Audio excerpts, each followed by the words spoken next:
Some marriages do not end with screaming. They end with a name whispered in the dark.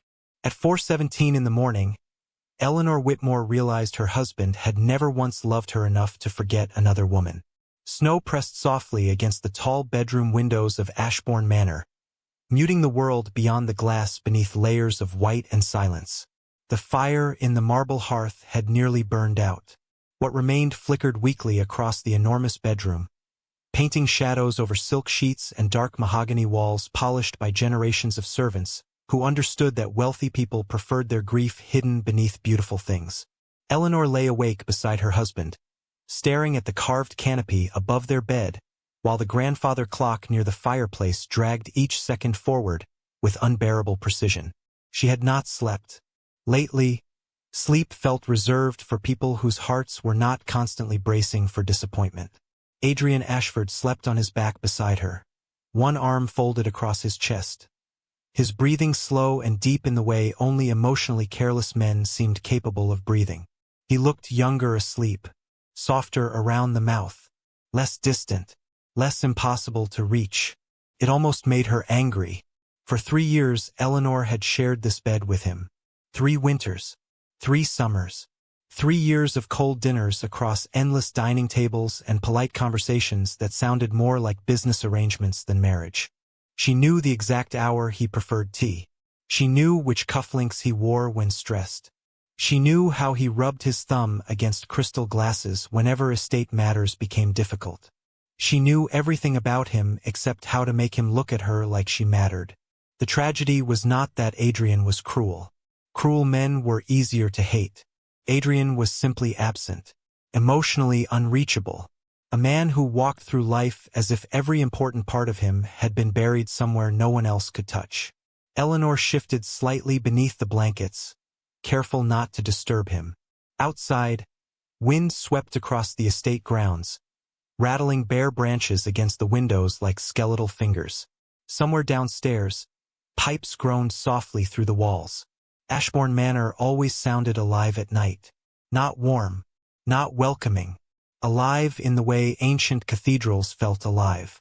Cold stone carrying echoes too old to disappear. Beside her, Adrian moved suddenly. His brow tightened. A quiet sound escaped him. Eleanor turned her head instinctively. For one foolish second, her heart lifted. Maybe he would reach for her tonight. Maybe exhaustion had finally lowered whatever walls existed inside him. Maybe she would hear her own name spoken with tenderness for the first time in years. Adrian inhaled sharply.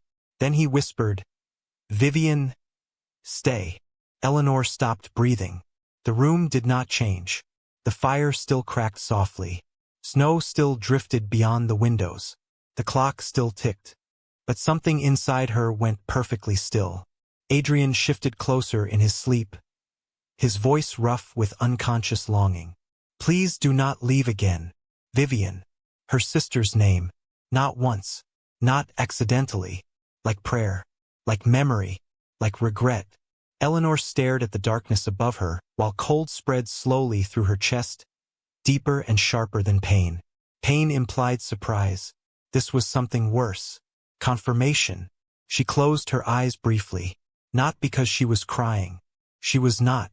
Eleanor had spent too many years teaching herself dignity for that. But because part of her had always known. Vivian Whitmore had always been sunlight. Beautiful. Charming. Effortlessly adored in every room she entered. Men remembered Vivian after one conversation. Women copied her dresses. Their mother used to laugh and say Eleanor had inherited the practical parts of beauty while Vivian inherited the dangerous parts. Eleanor remembered the first time Adrian met her sister. It was at a winter gala in Boston nearly 4 years ago. Vivian had worn silver silk and diamonds along her throat. Adrian had watched her cross the ballroom with the expression of a man seeing something impossible. 3 months later, he proposed to Eleanor instead. Everyone said she was lucky. Nobody ever explained why it felt like losing. Beside her, Adrian exhaled again. Vivian, softer this time, tender enough to destroy what little remained of Eleanor's hope. She turned her head slowly and looked at him in the dying firelight. Even asleep, he looked haunted. dark hair falling loosely across his forehead. Sharp cheekbones shadowed gold and bronze by the fading flames. One hand resting near where her body should have been closer. Handsome, untouchable. She wondered if he would notice she was gone before breakfast. The thought should have hurt. Instead, it exhausted her. Eleanor pushed the blankets aside carefully and sat up. Cold air brushed against her skin immediately. The bedroom was massive, nearly 30 feet wide, built for aristocrats who believed love looked best framed by expensive architecture. Tonight it felt like a tomb. Her bare feet touched the polished hardwood floor. She stood slowly and reached for the navy wool robe folded neatly across the velvet chair beside the bed. Her movements remained quiet, practiced. There was something humiliating about how skilled she had become at existing without disturbing anyone. Adrian did not wake. Of course he did not. Eleanor crossed toward the dressing table near the window. The mirror reflected pale candlelight across her face. 27 years old. Blonde hair loosened from sleep and falling over one shoulder in soft waves. Gray eyes too tired for someone still young. Beautiful enough, people always said. Elegant. Graceful. Quiet. Quiet most of all. She looked down at her wedding ring. White gold. Ashford family crest engraved along the inside band beside their wedding date. October 14th. Snow had fallen on their wedding morning too. Eleanor remembered standing in St. Bartholomew Cathedral while Adrian placed the ring on her finger with perfect politeness and absolutely no visible joy. She had convinced herself love could grow later. She had spent 3 years watering dead ground. Slowly, she twisted the ring free. The weight disappeared from her finger almost too easily. For a moment she simply held it in her palm while the wind scraped softly across the windows. Then she placed it on the dressing table beside Adrian's untouched anniversary gift from 6 months ago. Diamond earrings still sealed inside their velvet box because he had forgotten to give them to her himself. A servant had delivered them with a note signed by his secretary. Eleanor stared at the objects side by side. One symbol of a marriage. One symbol of an apology never spoken aloud. Neither meant anything anymore. Behind her, Adrian slept on peacefully inside the ruins of her devotion. Eleanor crossed into the adjoining wardrobe room and lit a single lamp. Golden light spilled softly across rows of dresses arranged by season and occasion. Duchess gowns, ball gowns, dinner silks, costumes for a role she no longer wished to perform. She ignored most of them. Instead, she pulled out practical traveling clothes. Dark wool dress, heavy coat, leather gloves lined with fur. The kind of clothing suitable for disappearing before dawn. As she packed, her movements remained calm. That frightened her slightly. She had expected heartbreak to feel louder.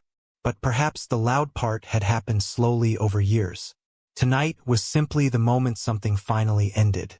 She opened the bottom drawer of her writing desk and removed several folded letters tied with pale ribbon. Letters she had written to Adrian over the years and never given him. Honest letters. Lonely letters. Letters asking questions she no longer wanted answered. She stared at them briefly before placing them back inside the drawer. Let the house keep its ghosts. Across the hall, somewhere deep within the sleeping manor, floorboards creaked softly. The house settling against winter cold. Eleanor closed her travel bag and looked around the room one final time. Every object here had once belonged to a woman trying desperately to become loved enough to stay. She no longer recognized her. The corridor outside the bedroom stretched silent and dim beneath crystal chandeliers left unlit through the night. Portraits of dead Ashfords watched from gilded frames as Eleanor descended the staircase slowly, one gloved hand trailing along the polished banister. The manor smelled faintly of cedarwood, candle smoke, and snow drifting beneath old doors. Halfway downstairs, she paused.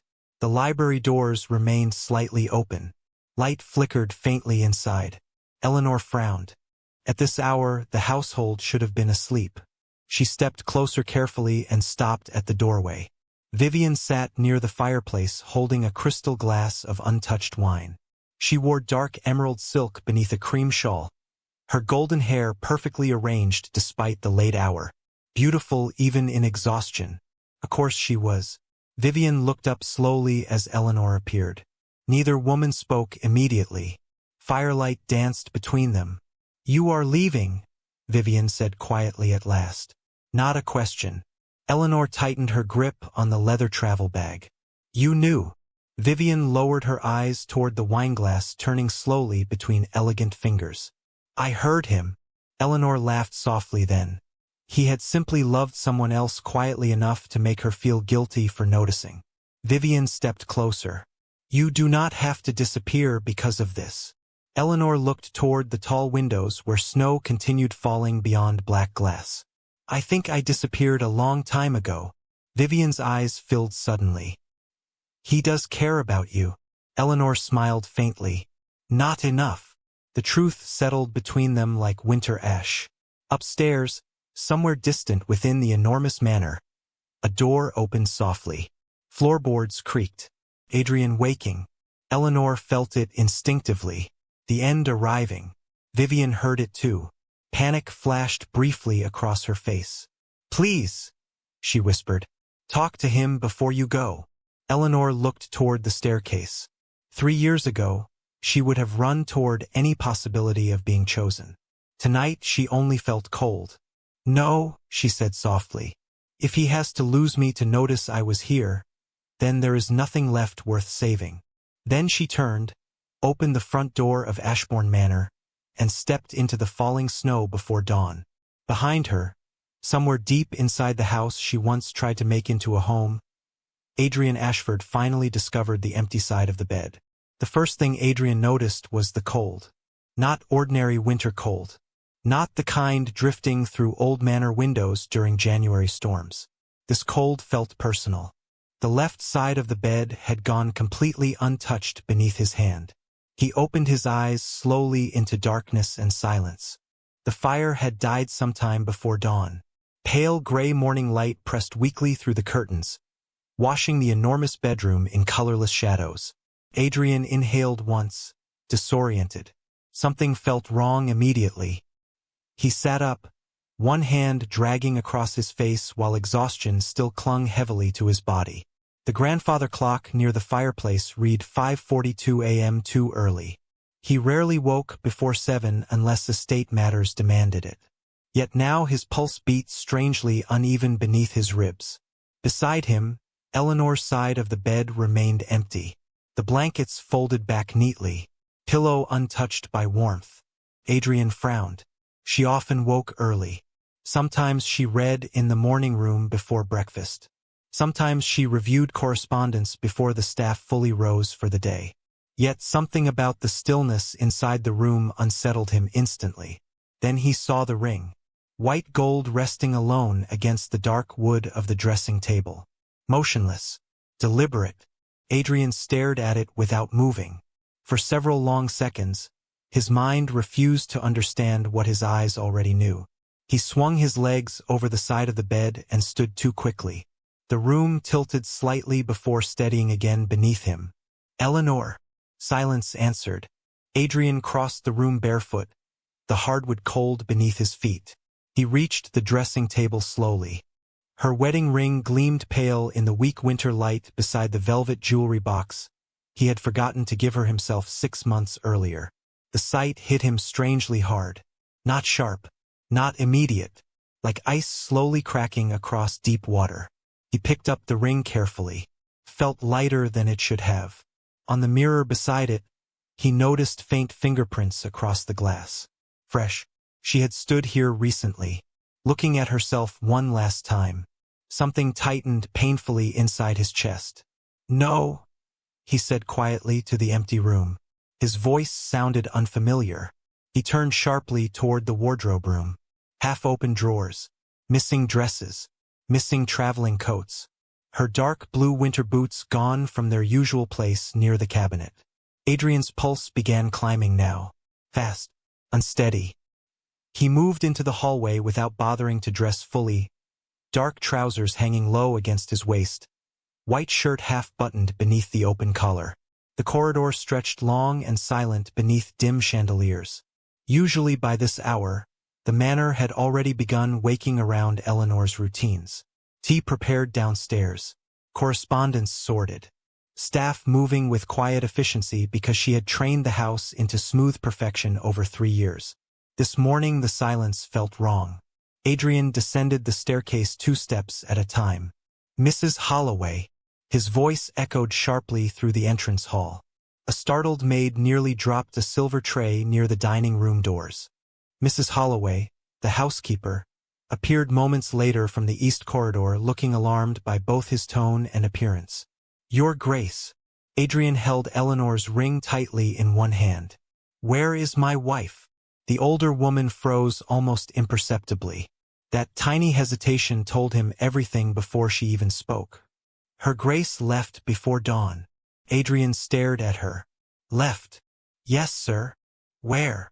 Mrs. Holloway lowered her eyes carefully. "She did not say." Adrian laughed once under his breath. A short sound entirely without humor. "You watched the Duchess leave this house before sunrise during a snowstorm and no one thought to wake me?" The maid near the dining room visibly flinched. Mrs. Holloway remained still. "Her Grace instructed us not to disturb you." Adrian's jaw tightened sharply. Of course Eleanor would think of everyone else's comfort even while walking out of her own marriage. The realization unsettled him further. "When?" "Around 4:45, Your Grace." Adrian went completely still. "For 45. His stomach turned unexpectedly. Fragments of sleep drifted back toward him now.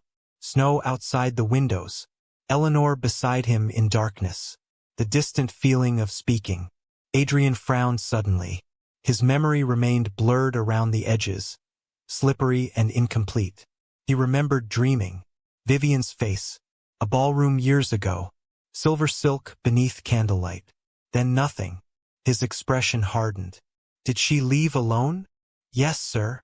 "With security?" "No, Your Grace." "A driver?" "No, sir." Adrian stared at the housekeeper in disbelief.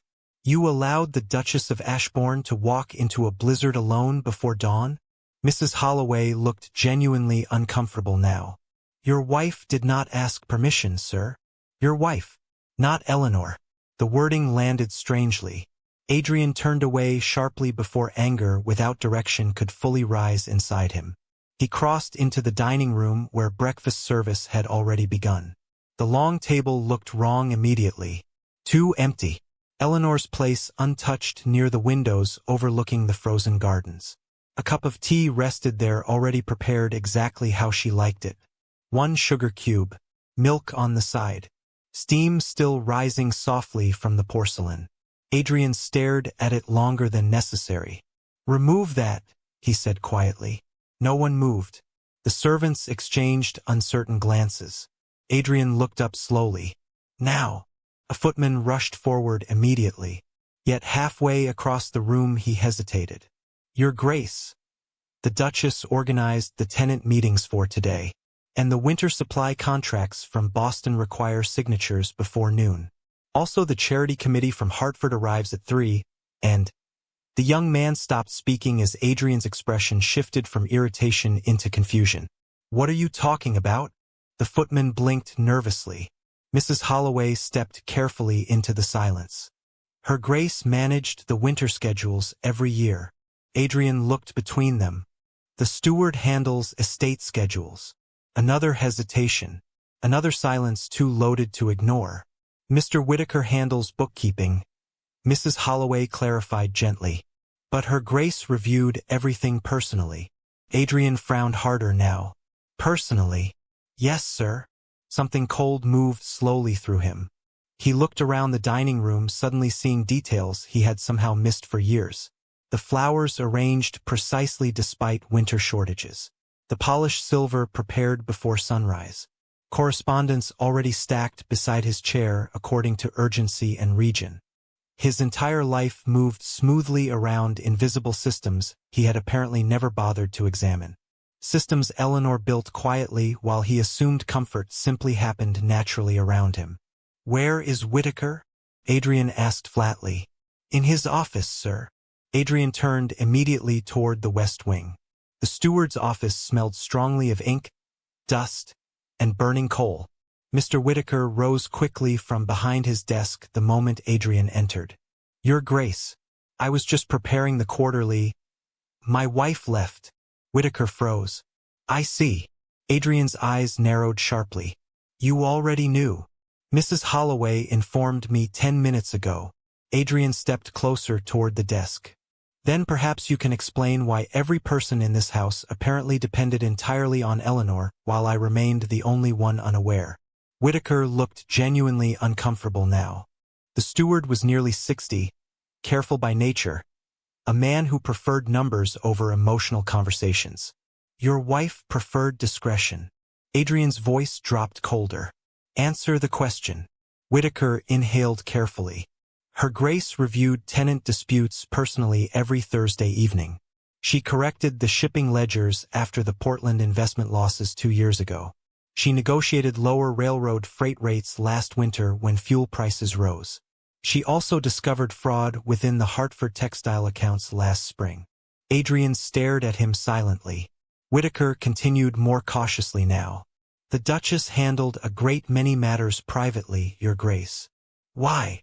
Whitaker looked honestly confused by the question. Because someone had to. The room went very quiet. Adrian turned slowly toward the tall windows overlooking the frozen estate grounds. Snow continued falling steadily across Ashbourne land.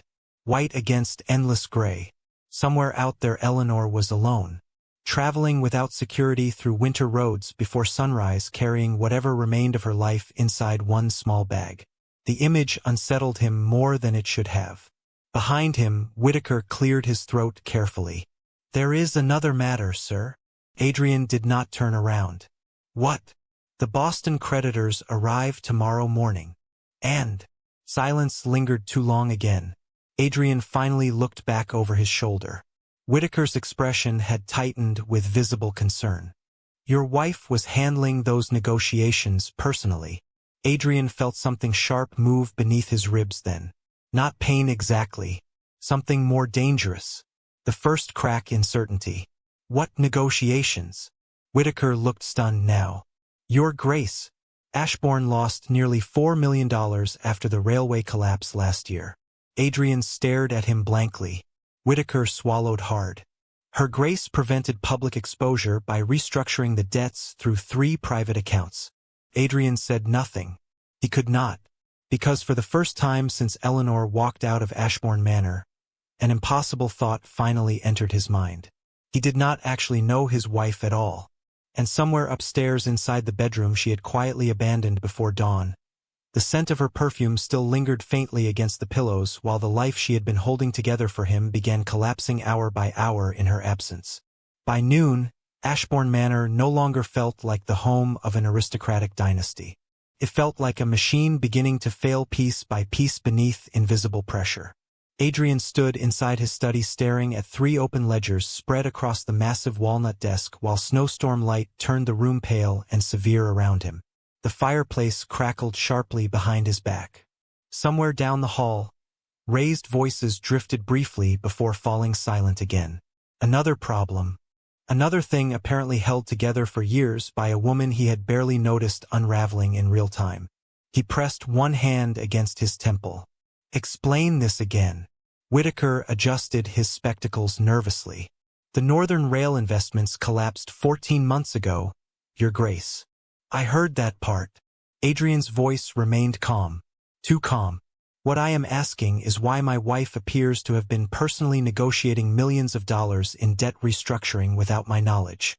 Whitaker hesitated carefully before answering. Because Her Grace believed you had enough burdens already. Adrian looked up sharply. Enough burdens. The steward lowered his eyes toward the paperwork. Those were her exact words, sir. Silence stretched across the room. Adrian looked back down at the ledgers spread before him.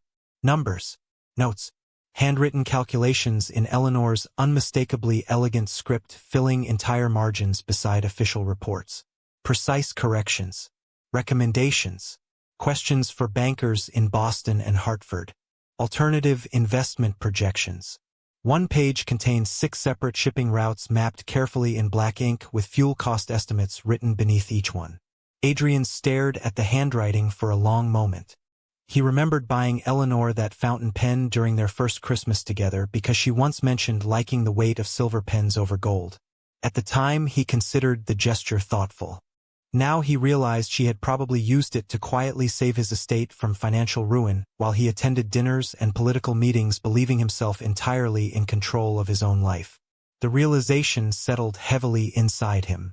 "How long?" Adrian asked quietly. Whitaker cleared his throat. "Since your second year of marriage, sir." Adrian leaned back slowly in the leather chair. 2 years. 2 full years. Eleanor had been solving problems he did not even know existed, while he barely noticed the exhaustion behind her eyes at dinner each evening. A bitter memory surfaced suddenly. Last spring. Eleanor arriving late to a charity gala in New York wearing silver silk and gloves that concealed ink stains near her fingertips. He remembered criticizing her for delaying their departure by 20 minutes. She had apologized softly while climbing into the carriage beside him. He never asked why she had looked so tired. Across the study, Whitaker carefully stacked several documents together. "The Boston creditors require immediate answers by tomorrow morning." Adrian looked toward him coldly. "Then give them answers." "Your Grace." Whitaker shifted uncomfortably. Her Grace was the one communicating with them personally. They trusted her. Adrian laughed once beneath his breath. The sound carried no amusement whatsoever. "Apparently everyone trusted my wife except her husband." Neither man spoke after that. Outside the tall windows, snow continued drifting steadily across the estate grounds. Ashbourne Manor sat beneath winter clouds like an aging kingdom too proud to admit weakness. Adrian suddenly understood how much of that strength had never belonged to him at all. A knock interrupted the silence. Mrs. Holloway entered carrying several sealed envelopes arranged neatly on a silver tray. "Correspondence from this morning, Your Grace." Adrian nodded distractedly. The housekeeper hesitated before stepping closer. "There is also the matter of the winter charity banquet this evening." Adrian frowned immediately. "Cancel it." Mrs. Holloway looked startled. "Sir, over 200 guests are already arriving from Hartford and New Haven." "Then tell them the banquet is cancelled." Another hesitation. Her Grace spent 3 months organizing tonight's event personally. Adrian's patience snapped slightly. "Mrs. Holloway." "Yes, Your Grace. If one more person in this house informs me of another responsibility my wife was secretly carrying while I remained oblivious, I may actually begin throwing furniture." The older woman blinked once. Then unexpectedly, she smiled very faintly. "Understood, sir." Adrian stared at her. "What?" Mrs. Holloway lowered her eyes immediately. "Nothing, Your Grace." But Adrian knew better. Everyone in this manor had noticed things long before he had. Everyone except him. The realization followed him through the remainder of the afternoon like a shadow. By 3 o'clock, the library had become command center for mounting problems Eleanor normally handled invisibly. A tenant dispute in Vermont required immediate arbitration. The kitchen accounts did not balance because Eleanor personally approved winter supply purchases every January.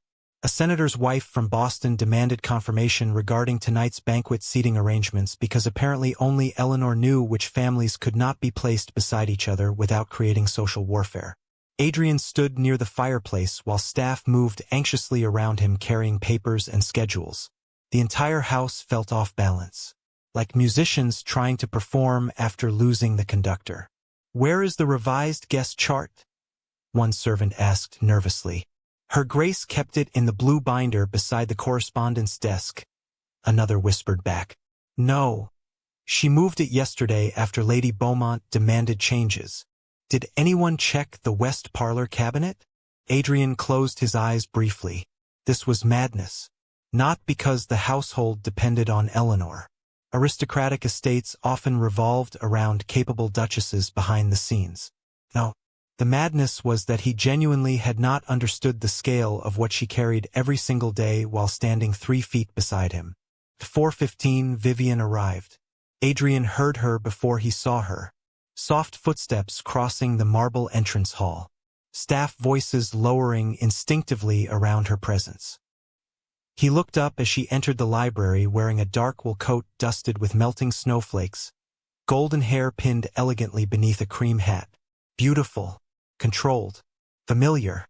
Yet now, for reasons he could not fully explain, something about her presence unsettled him. Vivian removed her gloves slowly. "I came as soon as Mrs. Holloway sent word." Adrian said nothing immediately. He watched her carefully instead.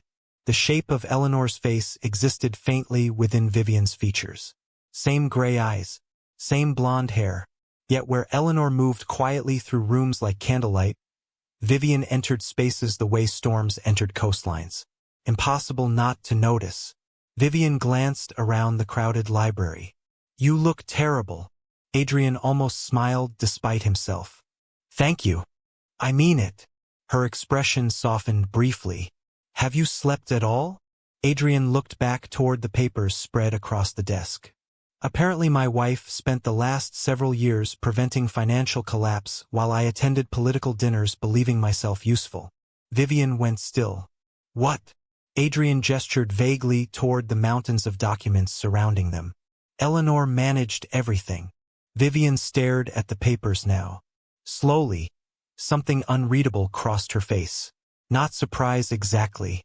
More complicated than that. "Yes," she said quietly. "She always does." Adrian looked at her sharply. "You knew."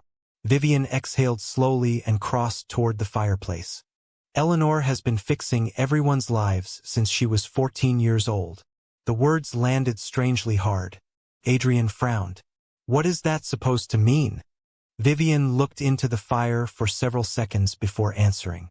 "When our father lost money after the shipping crash, Eleanor handled the household accounts because Mother was too embarrassed to let the staff realize how desperate things had become. When I got sick at 16, Eleanor slept beside my bed every night for nearly 3 weeks.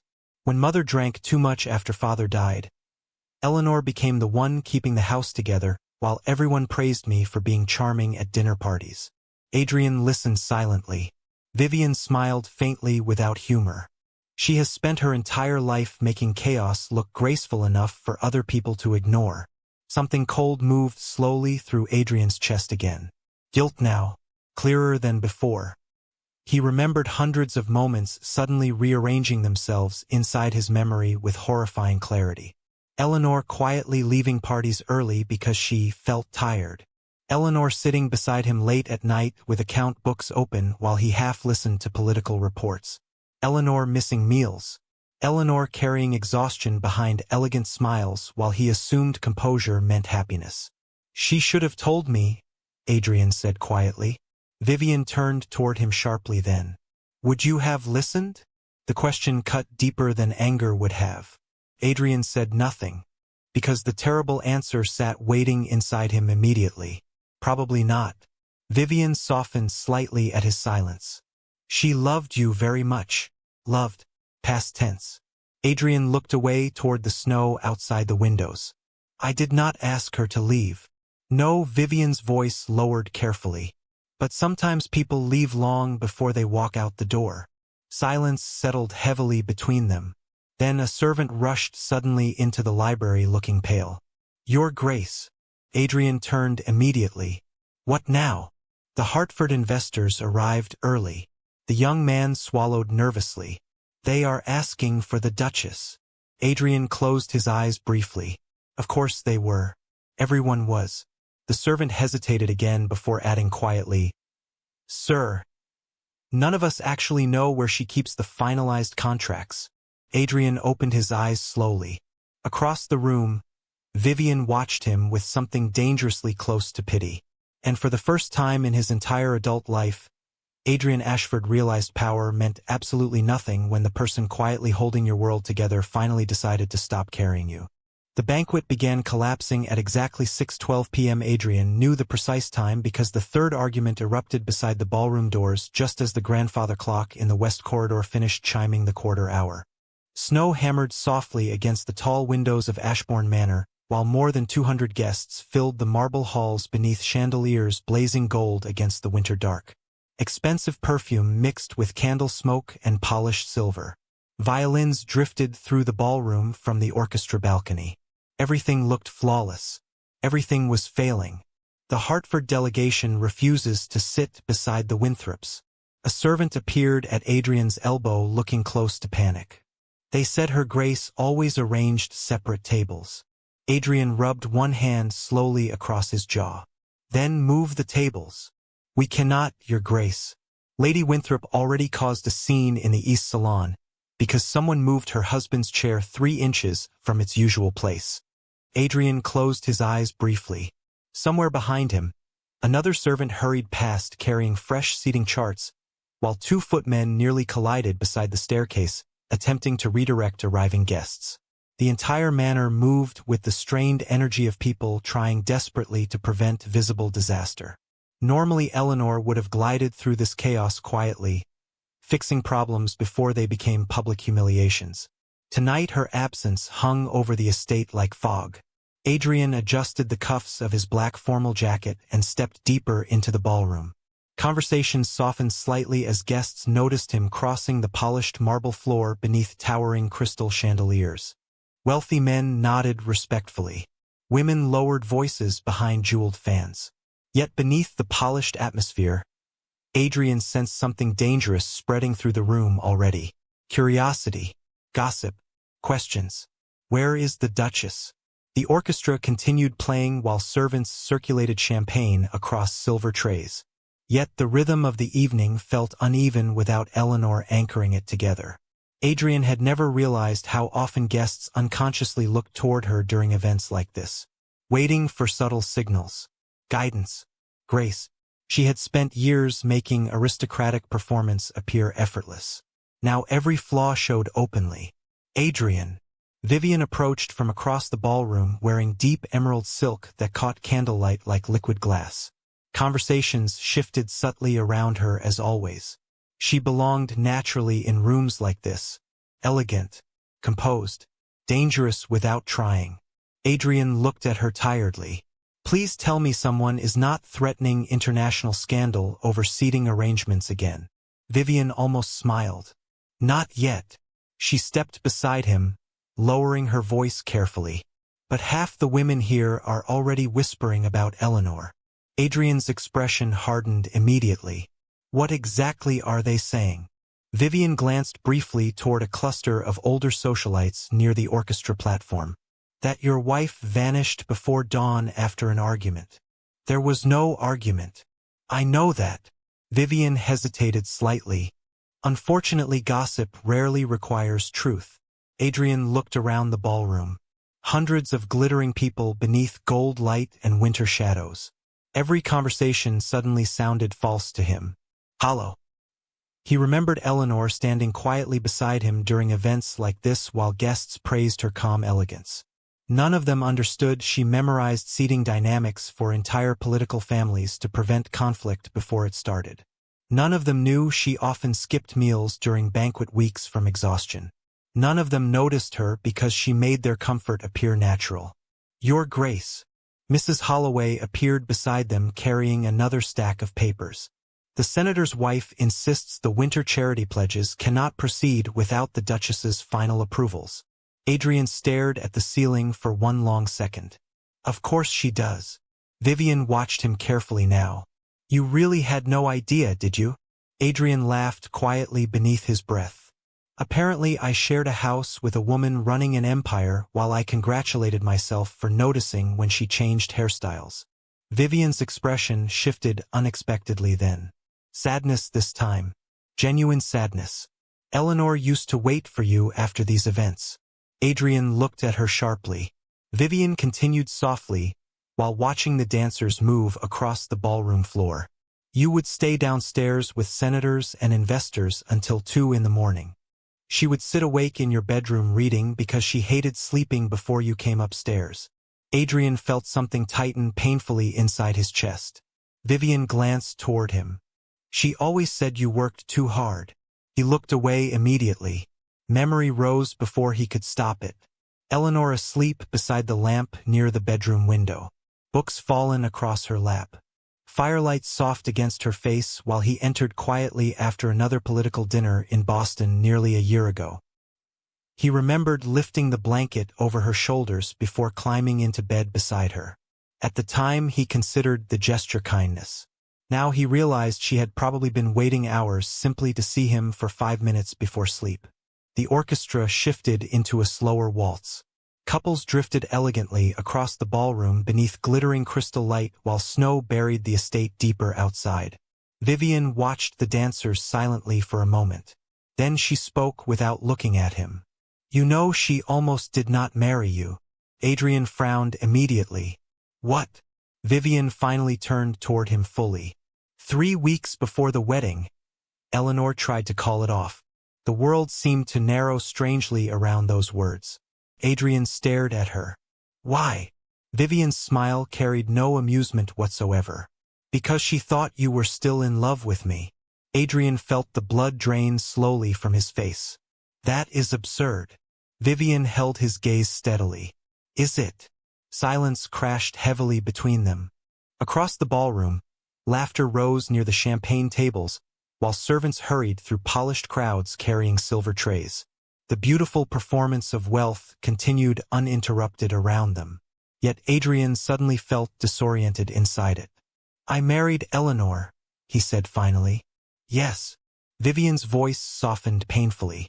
"But you looked at her like someone trying very hard not to look at someone else." Adrian turned away sharply. "I never touched you." Vivian flinched slightly. "I know. I never betrayed my wife."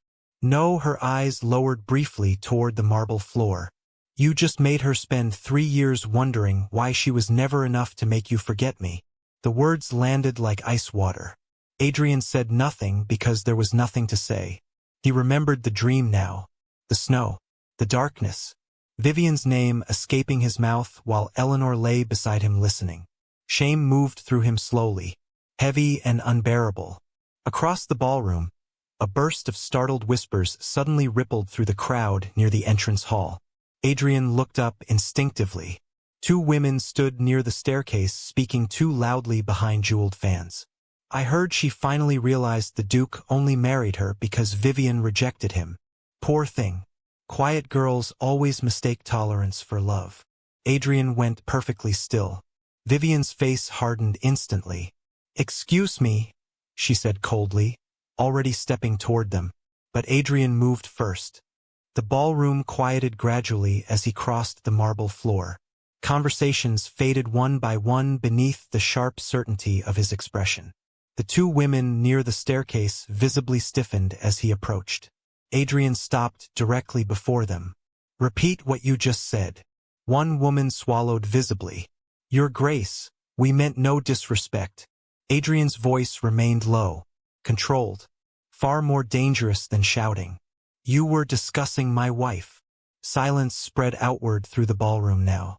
The orchestra faltered uncertainly before stopping altogether. Hundreds of eyes turned toward the confrontation beneath crystal light and falling snow shadows. The older woman attempted a nervous smile. "It was merely conversation." Adrian looked at her without warmth.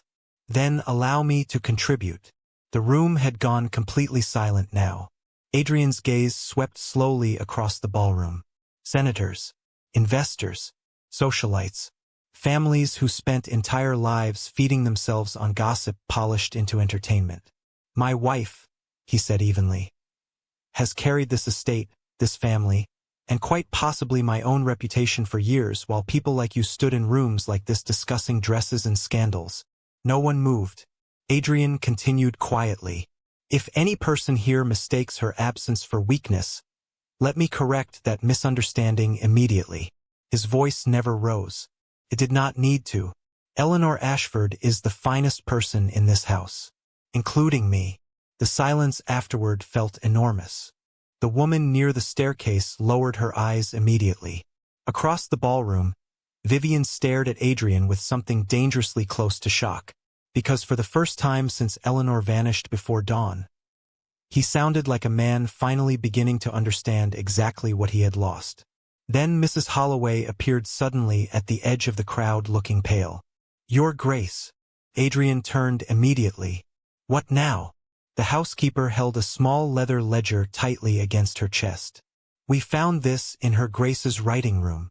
Adrian frowned and stepped toward her. "What is it?" Mrs. Holloway swallowed carefully. "A private account book." Adrian took the ledger from her hands slowly. Dark blue leather worn soft along the edges from years of use.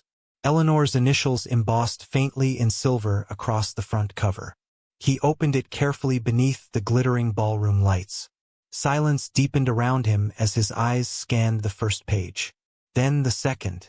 Then the third. Every line written in Eleanor's elegant handwriting. Detailed records. Quiet payments. Anonymous donations. Medical bills for tenant families. Tuition expenses for orphan children. Coal deliveries during severe winters paid from her personal inheritance so struggling workers would not freeze. Page after page after page. Thousands upon thousands of dollars quietly spent over years while she smiled politely through aristocratic dinners beside a husband who barely noticed she had stopped buying jewelry for herself entirely. Adrian stared at the ledger without breathing. Then his eyes reached the final page. One sentence written alone near the bottom in Eleanor's careful script dated 6 months earlier. "If kindness must always be invisible to survive in this house, then perhaps I have become invisible too." Adrian felt the room disappear around him. And somewhere beyond the snow-covered world outside Ashbourne Manor, Eleanor Whitmore was sleeping peacefully for the first time in years while the husband she left behind finally began seeing the shape of her absence everywhere. Eleanor Whitmore slept through sunrise for the first time in 3 years. No servants knocked softly outside her bedroom door asking for signatures. No steward waited downstairs with ledgers balanced on anxious hands. No charity committee required decisions before breakfast. No husband moved silently beside her like a beautiful stranger sharing borrowed space. Only the distant sound of waves rolling against the winter shoreline beyond the cottage windows. Soft, rhythmic, peaceful enough to feel unreal. She opened her eyes slowly into pale morning light spilling across faded floral curtains and weathered wooden walls painted cream decades ago by someone who probably believed small houses deserved beauty too. The room smelled faintly of cedarwood and salt drifting inland from the Atlantic. For several quiet seconds, Eleanor simply lay still beneath heavy quilts listening to the ocean. The silence did not hurt here. At Ashbourne Manor silence had always carried tension beneath it. Unspoken disappointment, careful restraint. This silence felt different. Empty in a clean way. Like untouched paper. She sat up slowly in the narrow bed and glanced toward the small brass clock resting beside the lamp near her window. 8:26 a.m. Eleanor blinked. She had not slept past 7 in years. A strange laugh escaped her quietly before she could stop it. The sound startled her slightly. She could not remember the last time she woke without dread already waiting beside her. Beyond the cottage windows, snow still covered the coastal town in soft layers of white and silver beneath a pale gray sky. Fishing boats rocked gently near the harbor farther down the shoreline. Smoke drifted lazily from brick chimneys across the sleepy seaside village. Everything looked small compared to the enormous polished world she left behind. Small and honest. Eleanor wrapped a knitted cream shawl around her shoulders and stepped carefully onto the worn wooden floorboards. The cottage creaked softly around her with every movement. 2 rooms upstairs. 1 kitchen below. A stone fireplace. Narrow staircase. Nothing luxurious. Nothing impressive. Yet standing there in wool stockings while winter light touched the walls, Eleanor felt more able to breathe than she had inside Ashbourne Manor in years. Her travel bag still rested unopened beside the bedroom chair. She had arrived after midnight the previous evening exhausted from the long train ride north along the Connecticut coast. The elderly widow renting the cottage had asked no difficult questions beyond whether she planned to stay through winter. Eleanor appreciated that deeply. Wealthy people often believed privacy belonged exclusively to them. Poorer people understood survival sometimes required silence. She descended the narrow staircase slowly while the scent of fresh bread drifted upward from below. Warmth greeted her immediately near the kitchen hearth where a kettle simmered gently above glowing coals. Mrs. Alden stood near the stove wearing a faded blue cardigan over a long brown skirt, silver hair pinned loosely at the nape of her neck. She glanced up as Eleanor entered. "Morning, sweetheart." Eleanor blinked slightly at the casual affection. "Good morning." Mrs. Alden smiled warmly. "I figured you might finally wake hungry after sleeping nearly 12 hours. Eleanor looked toward the small kitchen table where warm bread, blackberry jam, and tea already waited. Something inside her tightened unexpectedly. Not pain. Something softer.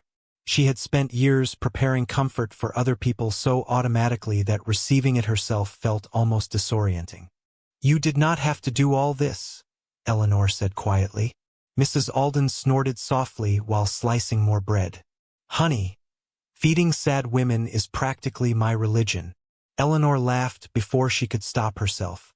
A real laugh this time, small but genuine. Mrs. Alden glanced toward her with visible satisfaction. "There you are. I was beginning to think you only knew how to look tragic and expensive." Eleanor nearly smiled into her teacup. "I have extensive professional training in both." The older woman laughed warmly. "Well, around here we prefer people alive." Alive.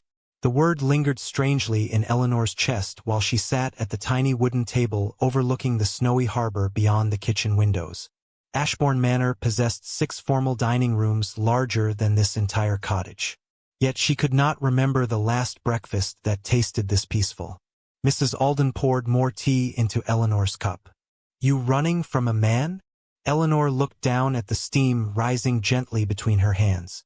"I think I am running from becoming invisible." Mrs. Alden considered that answer carefully. "That usually starts with a man." Eleanor smiled faintly without denying it. The widow nodded knowingly and returned toward the stove without pressing further. Eleanor appreciated that too. The world often demanded women explain their suffering before allowing them rest. This woman simply handed her warm bread and let silence remain kind. Outside, gulls drifted across the frozen shoreline, while snow continued falling lightly over the harbor. Eleanor watched fishermen preparing boats in the distance despite winter cold biting across the water. Real life continued here without ballroom politics or polished performances. Nobody cared whether she smiled enough during dinner parties. Nobody expected her to carry an empire gracefully while pretending not to feel tired. By late morning, Eleanor finally unpacked her belongings upstairs. The process took less than 20 minutes. A few dresses, winter coats, 2 books, her mother's cameo brooch wrapped carefully inside silk cloth. She owned surprisingly little for a duchess. Years ago she stopped buying beautiful things for herself because there always seemed to be another tenant family needing medical assistance or another school requiring donations or another estate problem demanding quiet financial correction. She opened the bottom compartment of her travel bag and froze briefly. Adrian's photograph stared back at her from inside a silver frame no larger than her palm. The picture had been taken during their second summer of marriage in Newport. Adrian stood beside her near the cliffs overlooking the Atlantic dressed in white linen. One hand resting lightly against her back while wind lifted dark strands of hair across his forehead. Handsome, reserved, looking toward the ocean instead of the camera. Eleanor stared at the photograph for several long seconds. Then carefully, without anger, she placed it face down inside the dresser drawer and closed it. Downstairs, the front bell rang softly through the cottage. Eleanor descended moments later to find Mrs. Alden speaking with a young woman carrying 2 paper grocery sacks against the cold. The girl looked barely 20 with freckles scattered across windburned cheeks and dark curls escaping beneath a knitted cap. "This is Clara Bennett," Mrs. Alden said warmly. "Her father owns the general store down the road." Clara smiled immediately.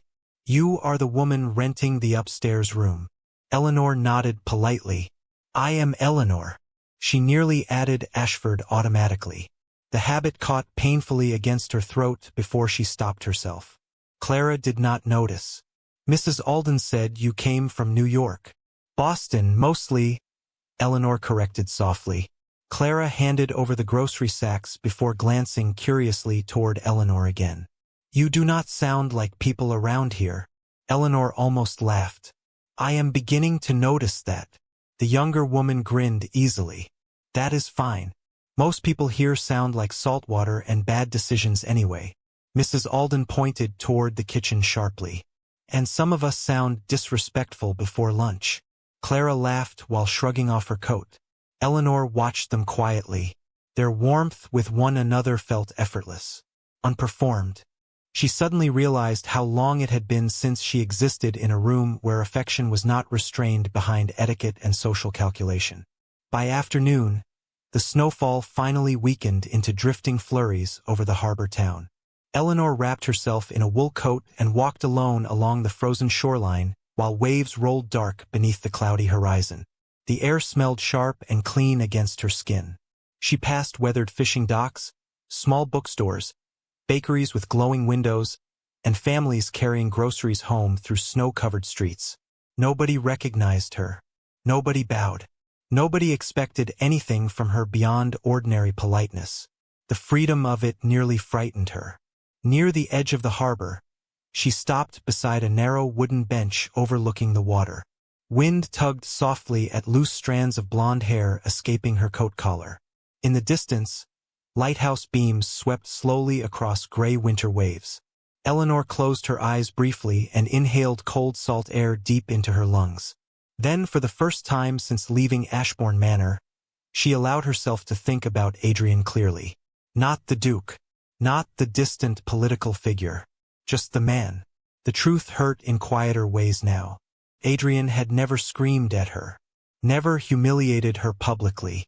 Never treated her cruelly in the obvious ways society condemned. Sometimes that almost made things harder to explain. He simply loved her carefully instead of completely, like someone afraid to hold fragile things too tightly. Eleanor opened her eyes slowly toward the ocean.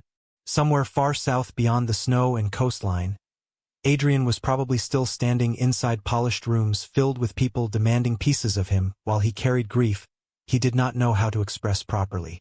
Part of her still loved him. That was the tragedy. But love could not survive forever inside a marriage where one person remained emotionally starving while pretending to feel full. Miss. Eleanor turned slightly. An older fisherman stood nearby holding a small brown dog against his chest beneath a heavy canvas coat. You all right there? Eleanor blinked softly before smiling. Yes. He studied her face for a moment with surprising gentleness. You looked like somebody standing at a funeral. Eleanor glanced back toward the dark winter ocean. Maybe I am. The man nodded once like he understood more than she expected. Well, he said quietly, sometimes things need to die before people remember how to live. Then he tipped his cap politely and continued walking along the shoreline while snow drifted softly across his footsteps. Eleanor stood alone beside the frozen harbor long after he disappeared from sight. And hundreds of miles away inside Ashbourne Manor, Adrian Ashford sat awake in his empty bedroom at nearly midnight staring at the untouched side of the bed, while Eleanor's absence slowly transformed from inconvenience into grief he could no longer outrun. 3 days after Eleanor disappeared from Ashbourne Manor, Adrian finally entered her private writing room. He should have done it sooner.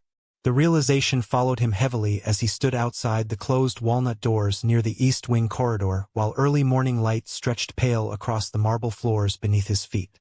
For 3 years, that room had existed quietly at the edge of his life. Eleanor spent hours there every evening beneath the excuse of correspondence and estate records while Adrian remained downstairs handling political meetings or isolated inside his study pretending exhaustion explained emotional distance. He had knocked on those doors perhaps 4 times in 3 years. Every memory of it suddenly made him feel ashamed. Adrian rested one hand against the brass handle for several long seconds before finally opening the door. Warmth greeted him first. Not physical warmth. The room itself had gone cold overnight like the rest of the manor during January storms. But the space still carried traces of Eleanor so strongly that Adrian felt disoriented stepping inside it. Soft lavender lingering faintly in the air. Books arranged neatly across dark shelves lining the walls. A cream wool blanket folded carefully across the reading chair near the windows overlooking the snow-covered gardens. Her presence existed everywhere in quiet details. The room looked lived in, loved. Unlike the rest of Ashbourne Manor, which often resembled a museum preserving wealth instead of human lives. Adrian crossed slowly toward the massive writing desk positioned beneath the windows. Sunlight touched scattered papers, ink bottles, and carefully stacked correspondence tied with silk ribbons according to month and region. Eleanor's handwriting covered nearly every visible surface. Elegant, controlled, precise enough to look almost architectural. He sat down slowly in her chair. The leather remained faintly warm from sunlight streaming through the windows. On the desk corner rested a small framed photograph Adrian had never seen before. Eleanor, around 16 years old, standing beside Vivian on a summer lawn somewhere. Vivian smiled brightly toward the camera, while Eleanor looked sideways at her sister, laughing instead, watching instead of performing. Even then, Adrian stared at the photograph longer than necessary before carefully setting it back down. Something tightened painfully inside his chest. He began opening drawers one by one. Business ledgers first. Charity records. Estate reports organized with impossible efficiency. Eleanor had built entire systems inside this room while the world outside praised Adrian Ashford for the stability of Ashbourne wealth and influence. The deeper he searched, the worse the guilt became. Then he found the letters, tied together with pale blue ribbon inside the bottom left drawer beneath a stack of unfinished correspondence. No address written outside. No stamps.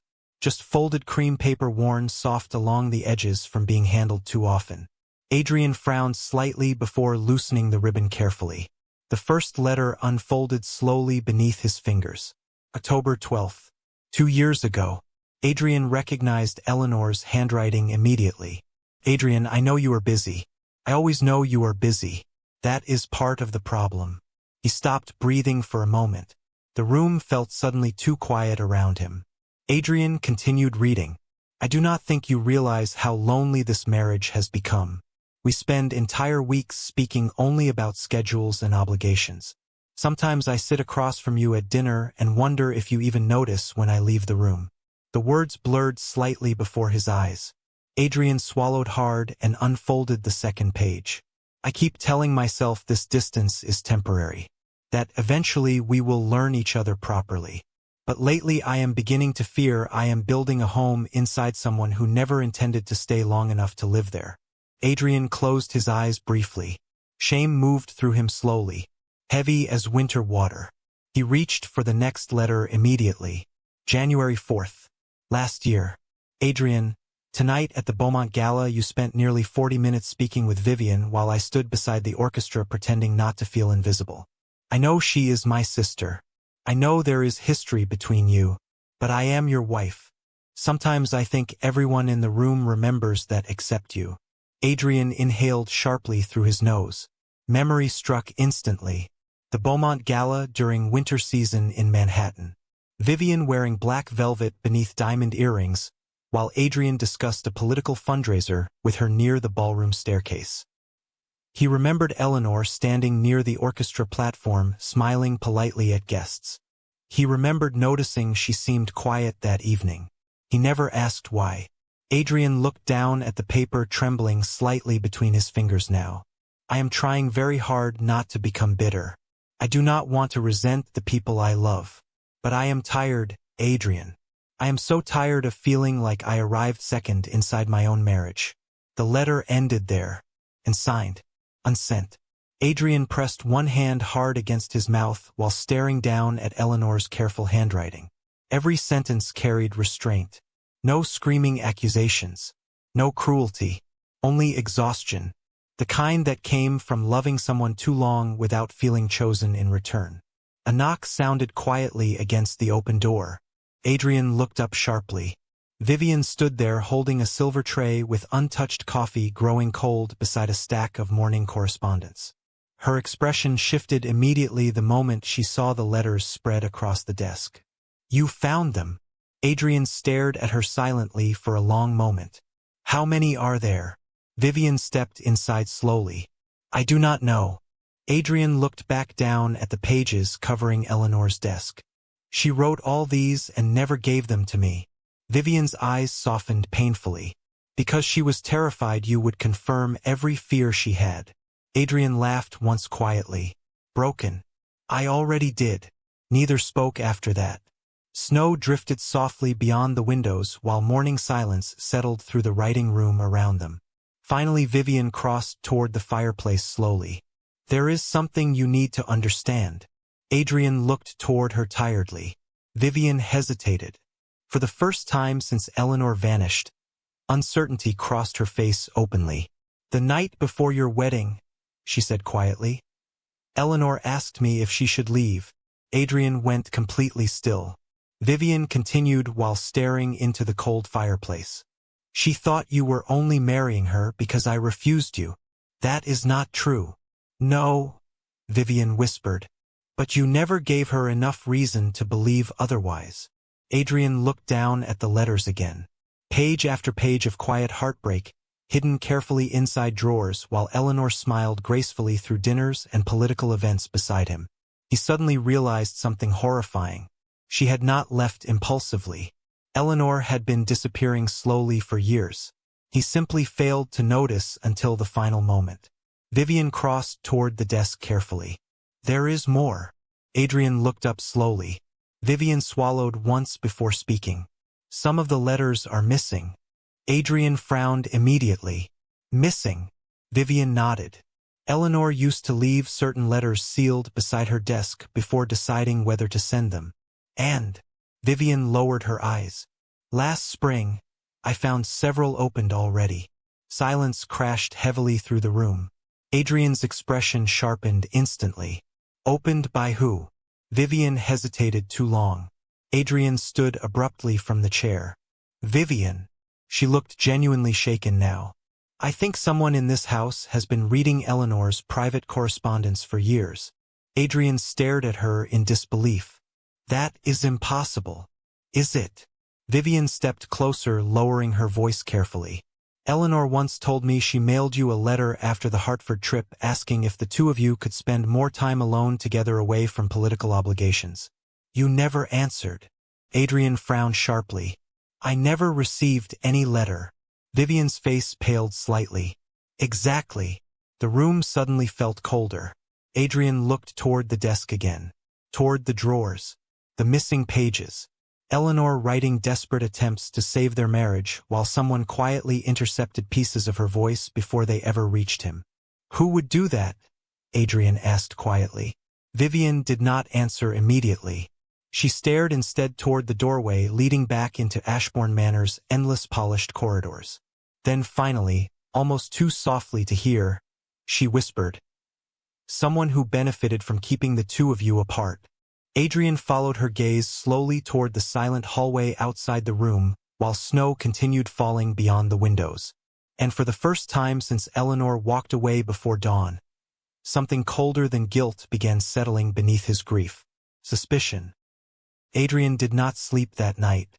Snow buried Ashbourne Manor beneath another 6 inches of white while the house settled into silence around him. But sleep remained impossible after what Vivian revealed inside Eleanor's writing room. He sat alone near the fireplace in his study with unopened letters spread across the desk beside untouched whiskey growing warm in crystal glass. The missing correspondence would not leave his mind. Eleanor writing honest things she never said aloud. Letters disappearing before reaching him. Entire conversations erased without either of them realizing it. The idea disturbed him more deeply than he wanted to admit. Because if someone truly interfered with their marriage from the beginning, then the last 3 years suddenly looked very different. Adrian leaned back slowly in the leather chair and closed his eyes. Memory came immediately now, sharper than before.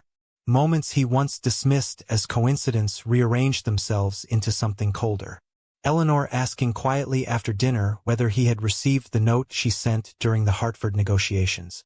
Adrian telling her no while she looked genuinely confused for several seconds before smiling faintly and changing the subject. Another evening months later when Eleanor asked if he truly wanted to spend Christmas in Newport with Vivian and the Whitmore family.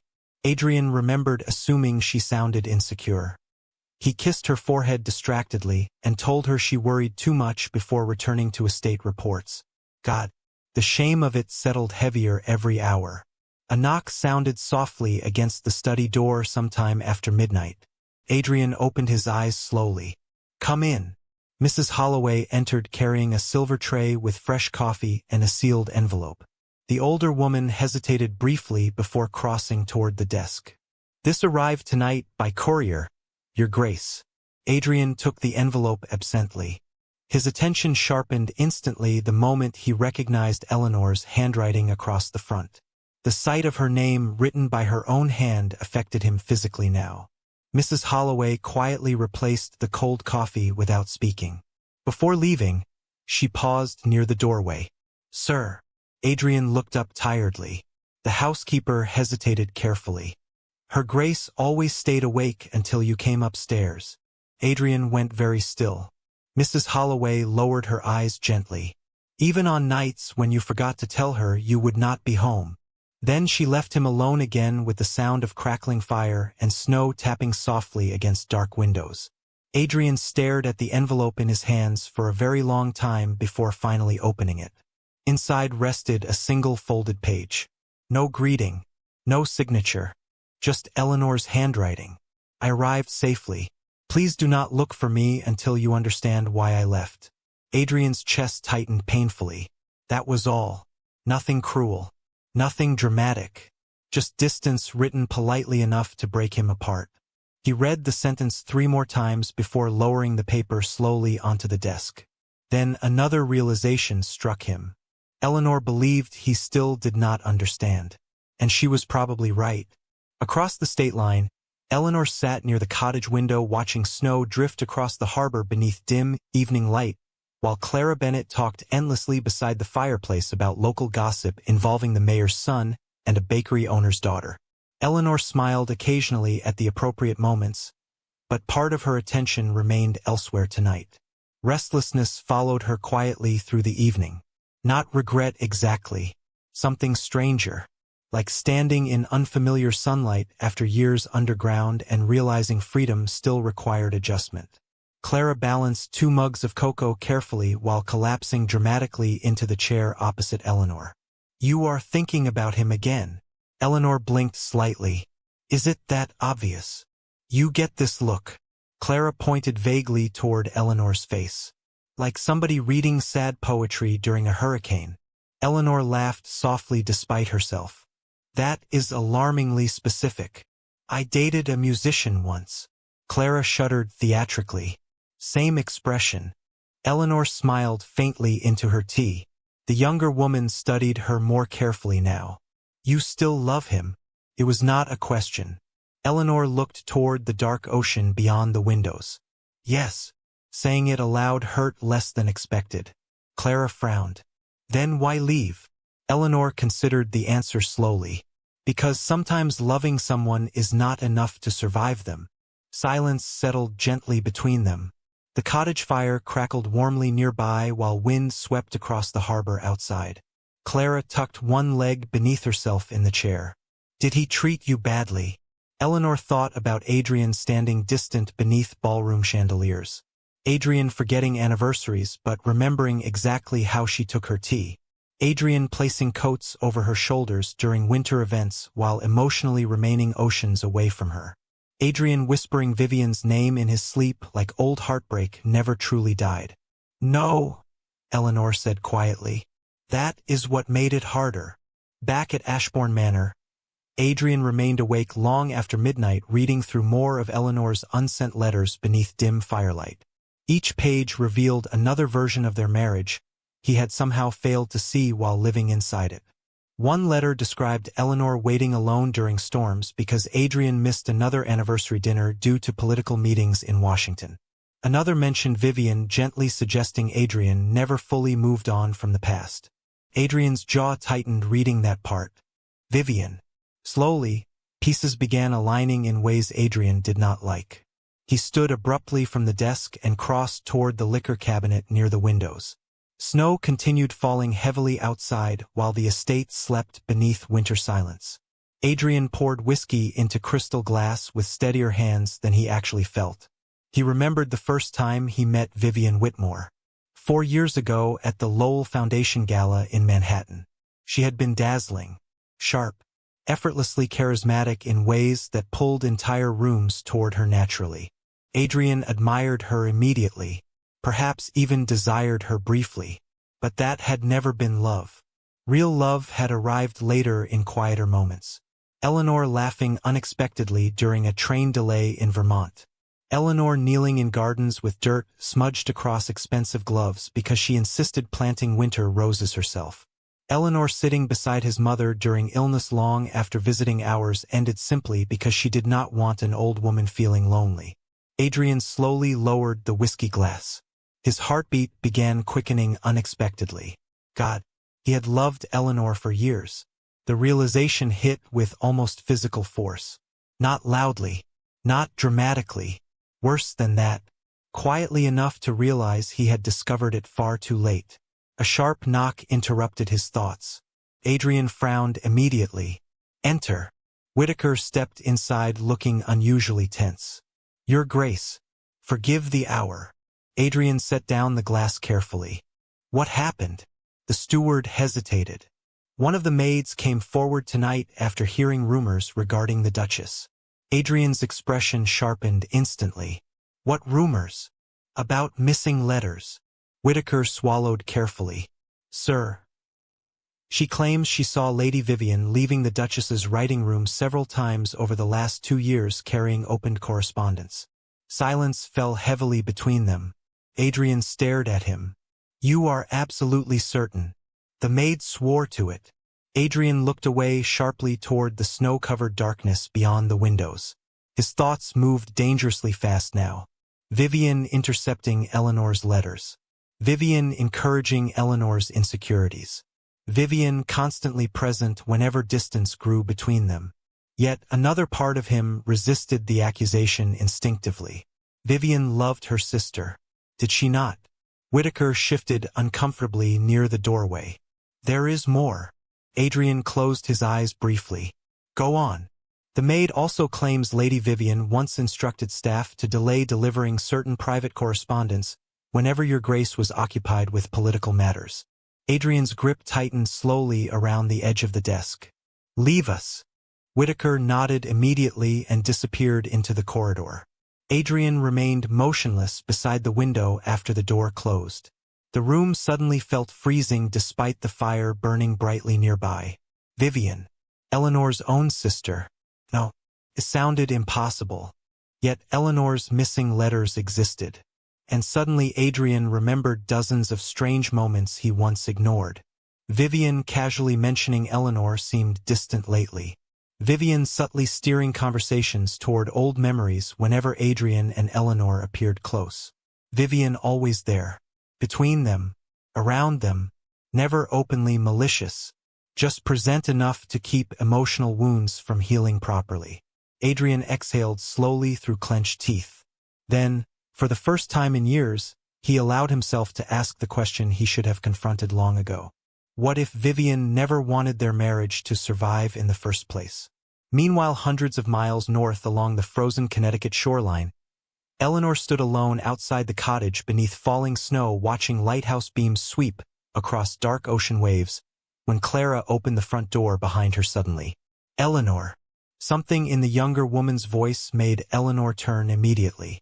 Clara stood pale beneath the porch lantern holding a folded newspaper tightly in trembling hands. I think you need to see this. Eleanor stepped closer slowly. Her stomach dropped the moment she saw the headline printed across the society page beneath Ashbourne Manor's crest. Duchess vanishes after marital trouble at Ashbourne Estate. Eleanor went completely still. Then her eyes moved lower toward the final line beneath the article. Sources close to the family suggest long-standing tensions involving the Duchess and her sister, Vivian Whitmore, may have contributed to the separation. Snow continued falling softly around her while the world beneath her feet suddenly shifted again. Adrian left Ashbourne Manor before sunrise the next morning. Snow still covered the estate grounds beneath deep blue winter darkness while servants hurried silently through the front courtyard, preparing the black town car beside the frozen fountain. The air smelled like smoke, cedarwood, and incoming storm. Adrian stood at the top of the marble steps wearing a dark wool overcoat buttoned high against the cold while Whitaker handed him a leather folder containing train schedules, hotel lists, and every lead they had managed to gather regarding Eleanor's whereabouts over the last 48 hours. It was not enough. Nothing felt like enough anymore. The Connecticut stationmaster confirmed a woman matching her Grace's description boarded the northbound train Tuesday night, Whitaker said carefully. After that, the trail becomes uncertain. Adrian nodded once distractedly while scanning the documents. Fishing towns, harbor villages, coastal inns. Eleanor could be anywhere along hundreds of miles of frozen shoreline. Yet something inside him remained strangely certain she chose the ocean deliberately. Eleanor always loved water. During their second summer of marriage, she once told him the Atlantic made her feel small in a comforting way. Like grief could not possibly be permanent beside something that ancient. Adrian remembered half listening while signing business contracts at the time. Now the memory haunted him. Mrs. Holloway stepped carefully through the front doors carrying a dark scarf folded neatly over one arm. "You forgot this, sir." Adrian accepted it quietly. The older woman hesitated before speaking again. "Will you bring her home?" Adrian looked out across the snow-covered estate while dawn slowly brightened the horizon behind bare winter trees. "I do not know if she still considers this place home." Mrs. Holloway's eyes softened sadly. "Then perhaps start by making certain she considers herself wanted." The words followed Adrian all the way through the 7-hour drive north along the coast. Snowstorms swept across the highway intermittently, turning the world beyond the car windows into blurred white and gray shadows. Adrian barely noticed. His attention remained fixed on Eleanor's letters spread open across his lap. He had brought all of them. Every unsent confession she hid quietly inside drawers while he mistook her silence for contentment. Somewhere near Providence, he reread the Hartford letter again. "I am tired of feeling like I arrived second inside my own marriage." Adrian closed his eyes briefly against the familiar wave of guilt rising inside his chest. The worst part was knowing she had been right. Not because he loved Vivian. He understood that now with painful clarity. But because he spent years emotionally guarding himself so carefully that Eleanor received only fragments of the man she deserved completely. He had loved her cautiously, reservedly, as though fully needing another person represented weakness instead of devotion. By the time Adrian reached the Connecticut shoreline near dusk, the storm had weakened into drifting snow flurries sweeping across narrow coastal roads. Fishing villages glowed softly beneath strings of harbor lights, while dark Atlantic waves crashed against frozen docks beyond weathered storefronts. The town itself looked nothing like Ashbourne Manor's polished world. Small bookstores, brick bakeries, family-owned diners with fogged windows glowing gold against the winter evening. Life existed here plainly. Honestly, Adrian stepped out of the car near the harbor feeling immediately out of place in his expensive wool coat and polished shoes. The ocean wind cut sharply through the street carrying salt and cold deep into his lungs. Somewhere nearby church bells rang 6 times through the gathering dark. He pulled Eleanor's photograph from his coat pocket instinctively before approaching the small in Whitaker's contacts identified as the most likely place she might have passed through. The woman behind the front desk looked up from paperwork as Adrian entered. Mid-50s, sharp eyes, the kind of person who noticed everything immediately. "Can I help you?" Adrian placed Eleanor's photograph carefully across the counter. "I am looking for my wife." The woman studied the photograph briefly. Something softened faintly in her expression. "Pretty girl." Adrian almost smiled painfully at that. Girl. Not Duchess. Not society figure. Just Eleanor. "Have you seen her?" The innkeeper hesitated. "Maybe." Adrian's pulse quickened immediately. "Please." The woman looked him over carefully. "You the husband who lost her." Adrian said nothing. His silence answered loudly enough. The innkeeper sighed softly before handing the photograph back. "She came through town 3 nights ago asking directions to the northern cottages near Blackwater Harbor." Relief struck Adrian so sharply he nearly staggered from it. She was close. Real. Not vanished into endless distance after all. "Thank you." The woman crossed her arms slowly. "You hurt her." Adrian looked down at the photograph in his hand. Eleanor smiling faintly beneath summer sunlight beside ocean cliffs years ago. "Yes," he admitted quietly. "I think I did." Outside, Snow drifted across the harbor while Adrian continued north toward Blackwater beneath darkening skies. The road narrowed dangerously near the shoreline, winding between frozen cliffs and stretches of dark Atlantic surf crashing violently against rocks below. Yet for the first time since Eleanor walked away before dawn, Adrian felt something stronger than grief pushing him forward now. Fear. Real fear. Because somewhere during the long drive north, one terrible truth finally settled fully inside him. Eleanor might survive beautifully without him. The realization followed him all the way into Blackwater Harbor just after 7:30 that evening. The town looked almost unreal beneath snowfall and lighthouse beams sweeping slowly across icy waves. Small cottages lined the harbor roads with smoke rising gently from chimneys into winter dark. Adrian parked near the waterfront and stepped into freezing wind while scanning the quiet streets. Then he saw her. Not close. Nearly half a block away near the harbor bakery glowing warmly beneath strings of white lights. Eleanor stood outside laughing softly at something Clara Bennett said while balancing a paper bag against her hip. Snowflakes caught in loose strands of blonde hair escaping beneath her knitted hat. Her cheeks looked flushed pink from cold. Relaxed. Alive in ways Adrian had not seen in years. He stopped walking immediately. Something inside his chest cracked open quietly. Because Eleanor looked happy. Not pretending. Not performing graceful composure for ballroom crowds or political dinners. Actually happy. She smiled at the younger woman beside her with warmth Adrian suddenly realized he had not earned from her in a very long time. Clara said something else and Eleanor laughed again. The sound drifted faintly through snow and ocean wind toward him. Adrian had forgotten how beautiful her laughter felt when it was real instead of polite. For one impossible moment, he simply stood there watching her from across the harbor street while winter moved softly around them. Eleanor looked lighter somehow, less guarded, as though leaving him had removed invisible weight from her shoulders. The realization devastated him more than anger ever could have. Then Eleanor glanced up. Her smile vanished instantly the moment she saw him standing beneath the falling snow.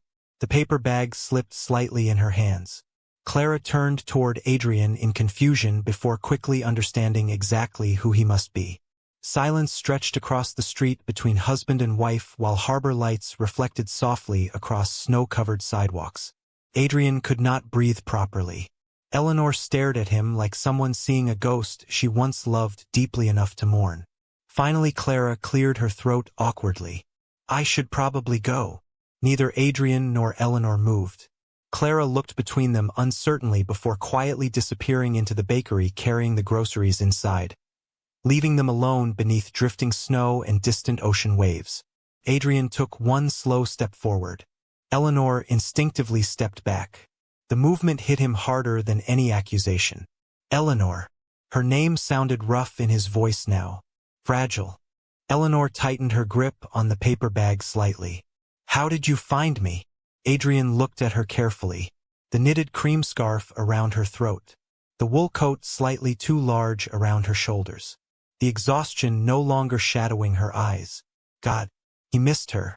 "I looked," he said quietly. Eleanor laughed once beneath her breath. "Not cruel. Just tired." "That is new." The words landed sharply because they were true. Snow drifted between them while lighthouse beams swept slowly across the harbor. Adrian swallowed hard. "I read your letters." Eleanor went completely still. Something vulnerable flickered briefly across her face before disappearing behind restraint again. "You were not supposed to." "I know." His voice lowered painfully. "I think that was the problem with our entire marriage." Silence followed, heavy and cold. Eleanor looked away first toward the dark ocean beyond the harbor. Adrian studied her profile while fear settled deeper inside him. Not fear she would scream at him. Eleanor rarely raised her voice. Worse than that, fear she no longer needed him at all.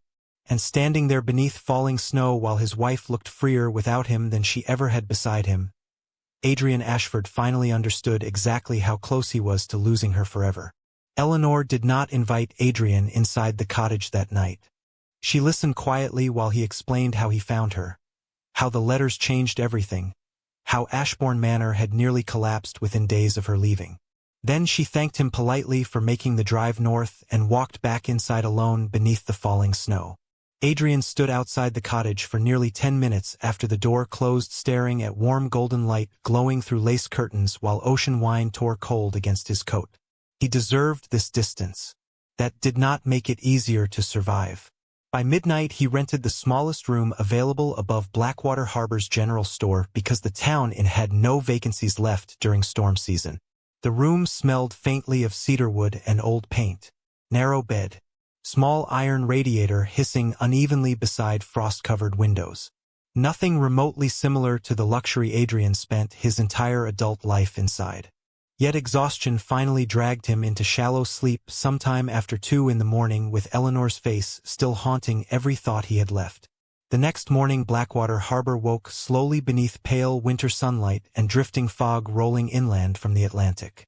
Adrian stood outside the bakery shortly after 8 carrying 2 untouched coffees, while watching townspeople move casually through snow-covered streets. Nobody here recognized him as the Duke of Ashbourne. Nobody cared about political influence or inherited wealth. For the first time in years Adrian existed somewhere stripped completely of status. The experience unsettled him more than expected. Clara Bennett spotted him first while unlocking the bookstore across from the harbor. She narrowed her eyes immediately. "You are still here." Adrian handed her one of the coffees instinctively. "Good morning to you too." Clara accepted the cup suspiciously.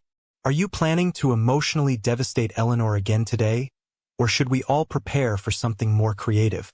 Adrian almost smiled despite himself. "I deserve that." "Yes." Clara sipped the coffee carefully. "You probably do." Adrian looked toward the cottage road farther down the shoreline. "I am not here to hurt her." Clara studied him more closely now. Wind lifted loose dark strands of Adrian's hair while exhaustion shadowed sharply beneath his eyes. He looked less like untouchable aristocracy and more like a man who had not slept properly in days. Something in her expression softened slightly. "She smiles here," Clara said quietly. Adrian swallowed hard. "I noticed." She did not smile much when she first arrived. Adrian looked away toward the harbor. "That was my fault too." Clara leaned against the bookstore doorway, holding the warm coffee between both hands. "You know what scared me most about her?" Adrian frowned slightly. "What?" "She apologized constantly." Clara's voice lowered carefully. "For taking up space. For asking questions. For existing inconveniently." Adrian felt the words hit deep beneath his ribs. Because he remembered it now. Eleanor apologizing when he returned home late. Eleanor apologizing for speaking during political discussions. Eleanor apologizing whenever she needed anything emotional from him at all. God. Clara glanced toward him again.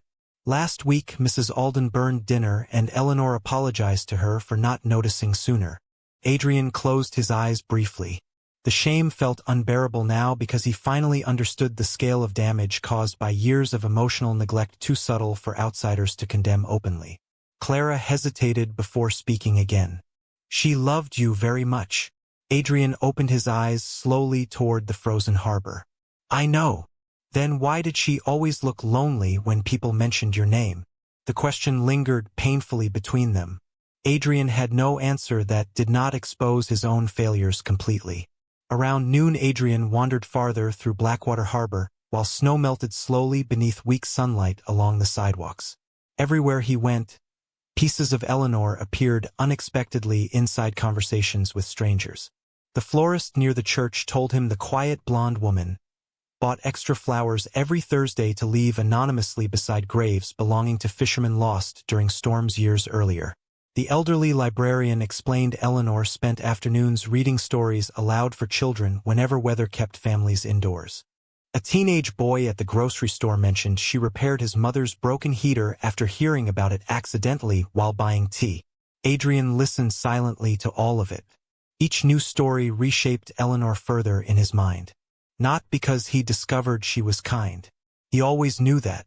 But because he suddenly realized kindness followed her naturally even after leaving the world that exhausted her completely. Eleanor did not perform goodness for praise. She simply carried other people carefully through life without expecting recognition in return. Adrian stopped outside the harbor church shortly after 3 o'clock while snow clouds gathered heavily over the Atlantic again. Through the stained glass windows, he spotted Eleanor kneeling beside an elderly woman struggling to organize donated winter coats near the front pews. Eleanor smiled gently while folding blankets across wooden benches beneath warm candlelight. Peaceful, patient, entirely herself in ways Adrian feared. He had spent years accidentally suffocating beneath expectations and loneliness. He remained outside watching quietly until the church doors opened behind him. You planning to stare at her forever or actually speak to her properly this time? Adrian turned sharply. The older fisherman Eleanor met earlier that week stood nearby holding the same small brown dog beneath one arm. Excuse me. The fisherman shrugged casually. You are the husband. Adrian stared at him. How do you know that? Because she looks heartbroken every time she pretends not to look for you. Adrian's chest tightened painfully.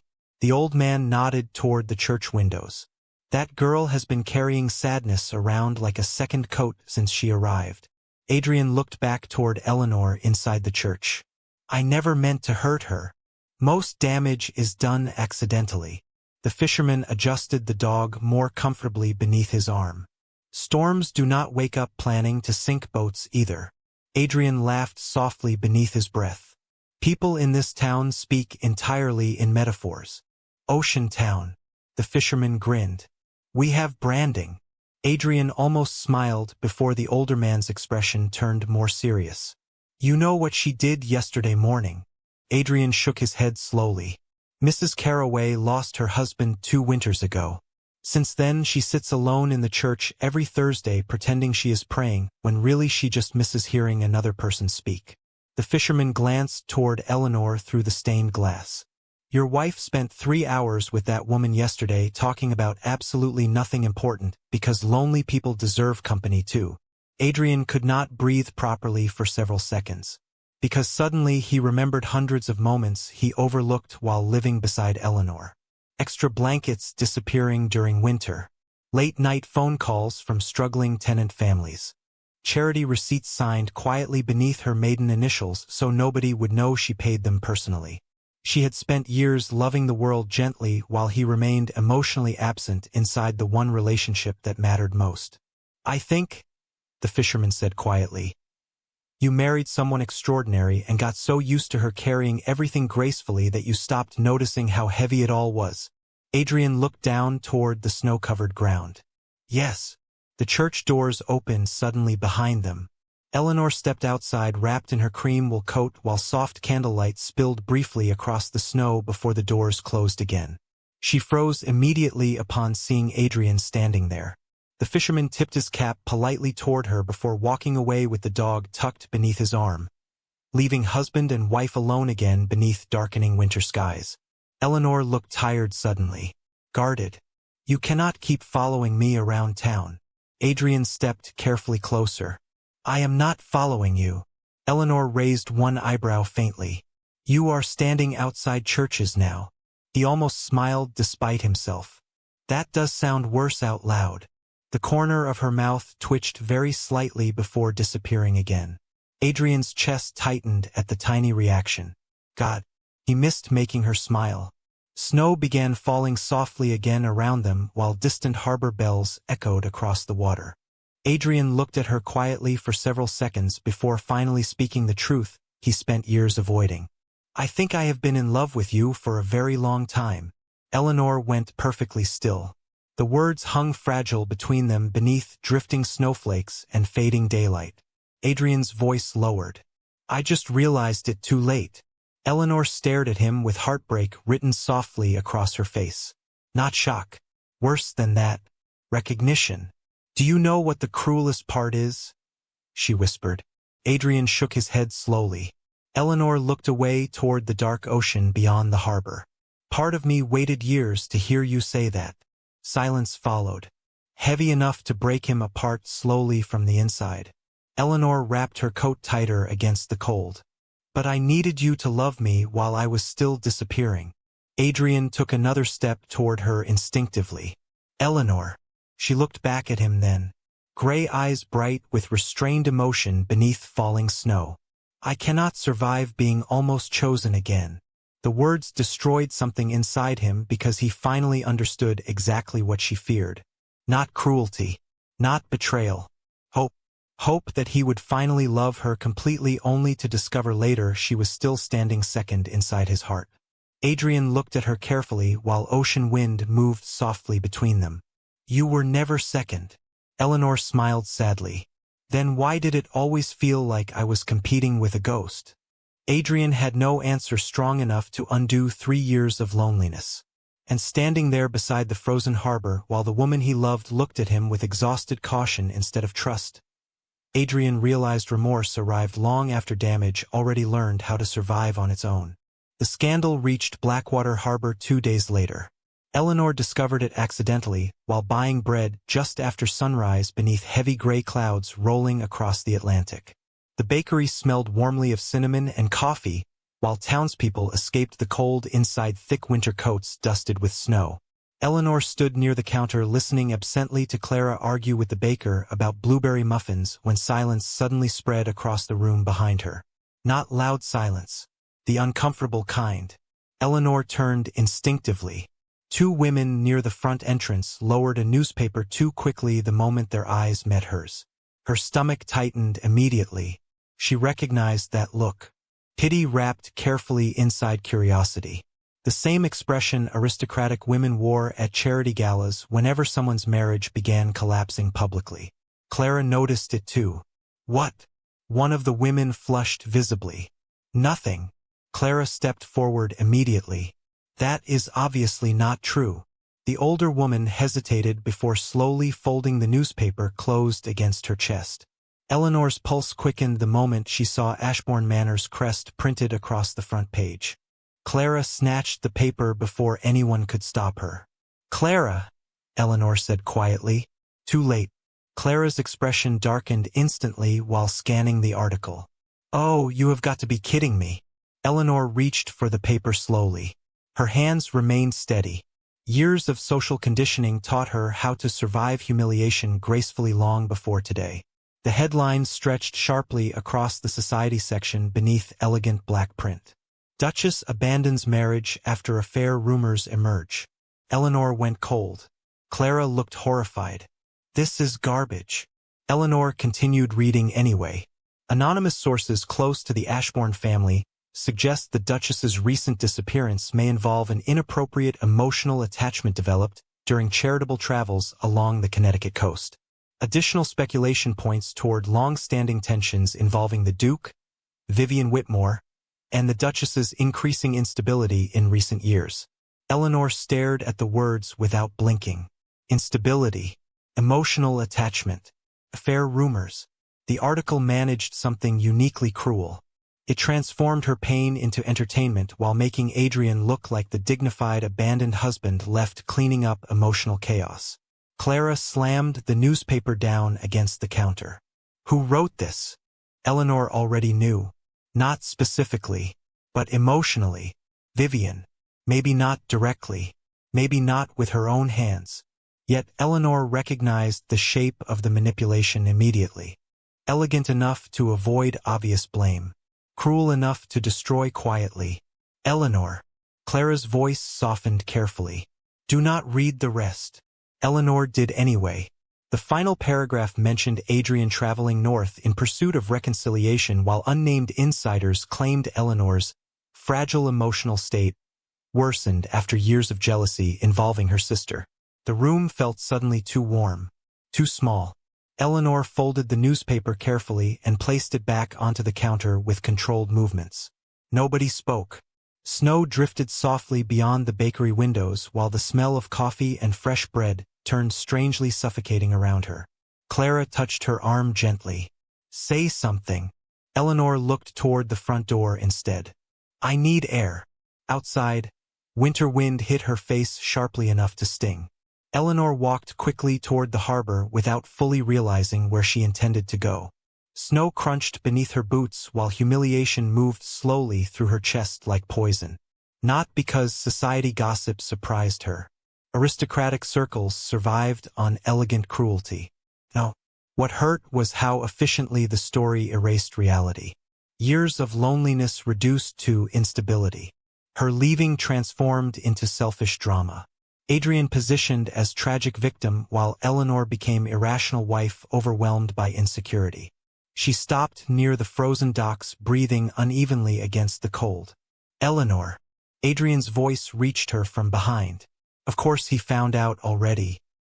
He approached carefully across the snow, wearing dark wool and exhaustion beneath his eyes. Eleanor did not turn around immediately. She stared instead at gray Atlantic waves crashing violently against frozen rocks below the harbor cliffs. "Did you know?" Adrian frowned. "Know what?" She handed him the folded newspaper silently. Adrian read the headline once. Then his expression changed completely. Cold fury settled visibly across his face. "No." Eleanor watched him carefully now. "It sounds believable." Adrian looked up sharply. "Do not do that." "Do what?" "Turn yourself into the villain because other people are cruel." His voice carried sharpness now. Real anger. Not directed at her. Adrian folded the newspaper slowly between gloved hands. "I will shut this down immediately." Eleanor laughed softly beneath her breath. "You cannot stop society gossip. Watch me." Something in his tone made her finally look at him fully. Adrian appeared genuinely furious in ways she had rarely seen before. Controlled still, but colder now. Dangerous. Snow gathered lightly in his dark hair while harbor wind whipped sharply across the shoreline around them. "This article did not appear accidentally," Adrian said quietly. Eleanor crossed her arms tightly against the cold. "Vivian." Adrian did not answer immediately. That silence hurt more than denial. "You still cannot believe it," Eleanor whispered. Adrian looked away toward the ocean briefly before speaking. "I believe someone deliberately leaked private information. That is not the same thing." "Eleanor." His voice lowered. "She is your sister." Eleanor felt something sharp move through her chest then. "Yes." Her eyes brightened painfully. "And I spent years defending her while she stood between us like a shadow." Adrian stepped closer instinctively. "I never wanted that. But you allowed it." Silence crashed heavily between them. Because once again Eleanor was right. Adrian closed his eyes briefly before speaking more carefully. "I am trying to understand everything now." Eleanor looked at him quietly. "That is the problem."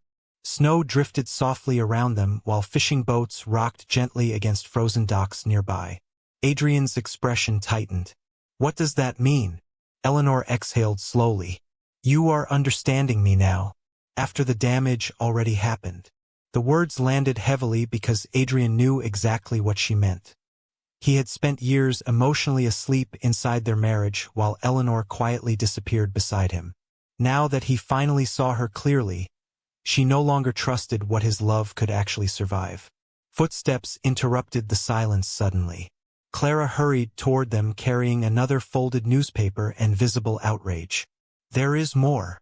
Adrian took the paper immediately. Eleanor watched his expression darken further while reading the second article printed beneath the first. This one was worse. Much worse. Anonymous insiders now suggested Eleanor fled Ashbourne Manor because Adrian intended to reconcile romantically with Vivian after discovering his wife's emotional infidelity. Eleanor felt physically sick reading that sentence over his shoulder. Adrian crushed the newspaper slightly in his hands. "Enough." Clara looked between them anxiously. "People are already talking all over town." Eleanor closed her eyes briefly. Of course they were. Gossip traveled faster than storms. By tomorrow she would become another tragic society story people consumed over coffee while pretending sympathy. Adrian suddenly turned toward Clara sharply. "Where is the nearest phone?" Clara blinked. "At the newspaper office near Main Street." Adrian nodded once. "Good." Eleanor frowned immediately. "What are you doing?" Adrian looked at her with terrifying calm. "Ending this." 20 minutes later, Blackwater Harbor's tiny newspaper office fell completely silent when Adrian Ashford walked through the front doors carrying both scandal sheets beneath one arm. Three journalists looked up from cluttered desks beneath flickering ceiling lights while typewriters echoed softly through the cramped room. Adrian removed his gloves slowly. Who printed these articles? Nobody answered immediately. Finally, a nervous editor stood carefully from behind his desk. Your Grace, society rumors arrive from multiple sources and... Adrian placed the newspapers flat against the desk with controlled precision. I asked who printed them. The room felt suddenly colder. Eleanor stood near the doorway watching him quietly while snow swirled beyond the office windows. She had never seen Adrian like this before. Not coldly distant. Not emotionally absent. Focused. Protective. Furious on her behalf instead of embarrassed by her emotions. The editor cleared his throat nervously. The information came through private Manhattan sources. Adrian's jaw tightened visibly. Print this tomorrow. His voice never rose. It did not need to. My wife left Ashbourne Manor because I failed her privately for years. She was never unfaithful. She was never unstable. And if another publication prints lies using her pain for entertainment, I will personally dismantle every financial connection keeping that paper alive. Silence filled the office completely. One journalist actually stopped typing mid-sentence. Adrian looked toward the editor one final time. Are we clear? Perfectly, Your Grace. Adrian nodded once and turned toward the door.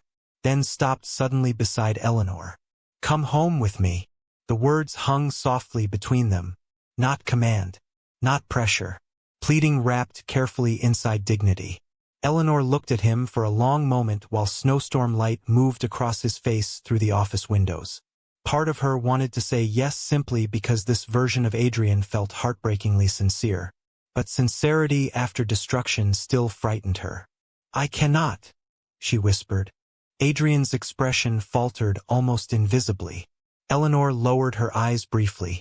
Not until I know this version of you survives more than guilt.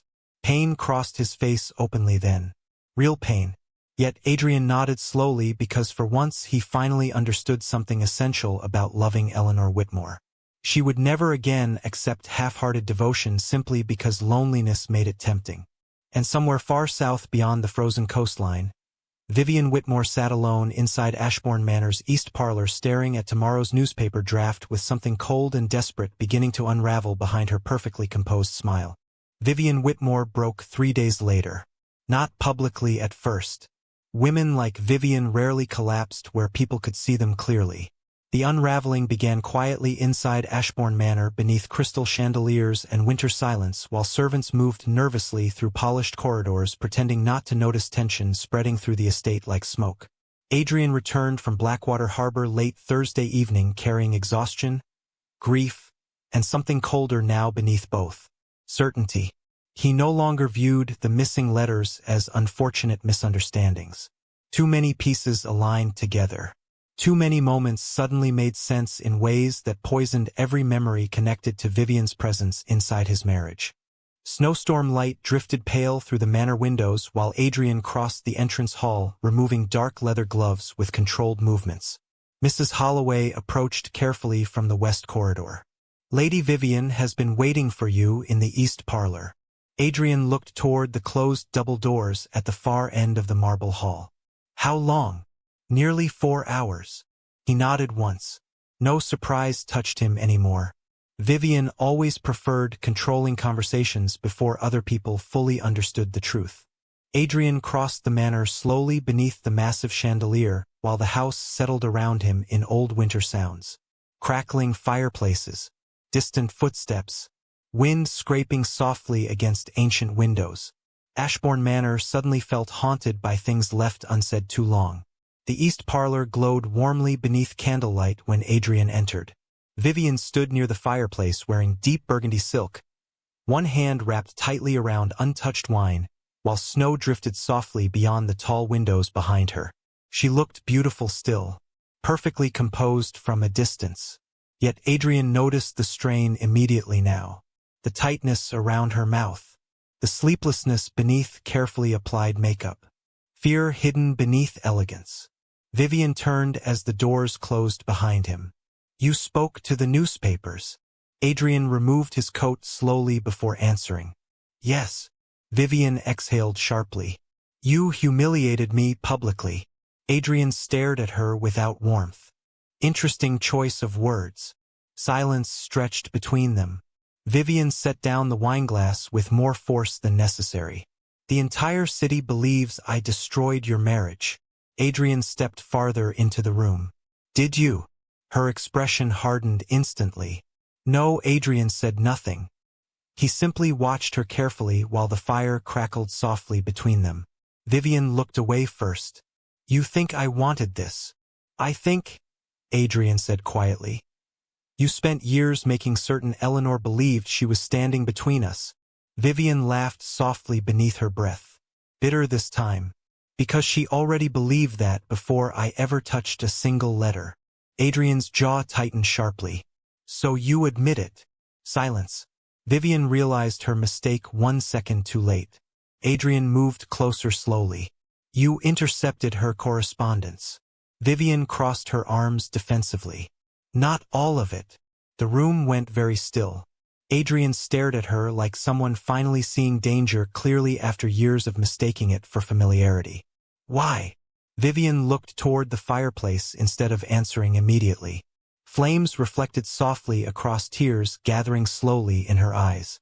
Because she was disappearing into you. Adrian frowned. What? Vivian laughed again. Smaller this time. Sadder. Do you know what it feels like watching the only person who ever truly loved you choose someone else completely? Adrian remained silent. Vivian swallowed hard before continuing. Eleanor spent her entire life taking care of me. After father died. After mother started drinking. After every mistake I made. Her voice trembled slightly now beneath restraint.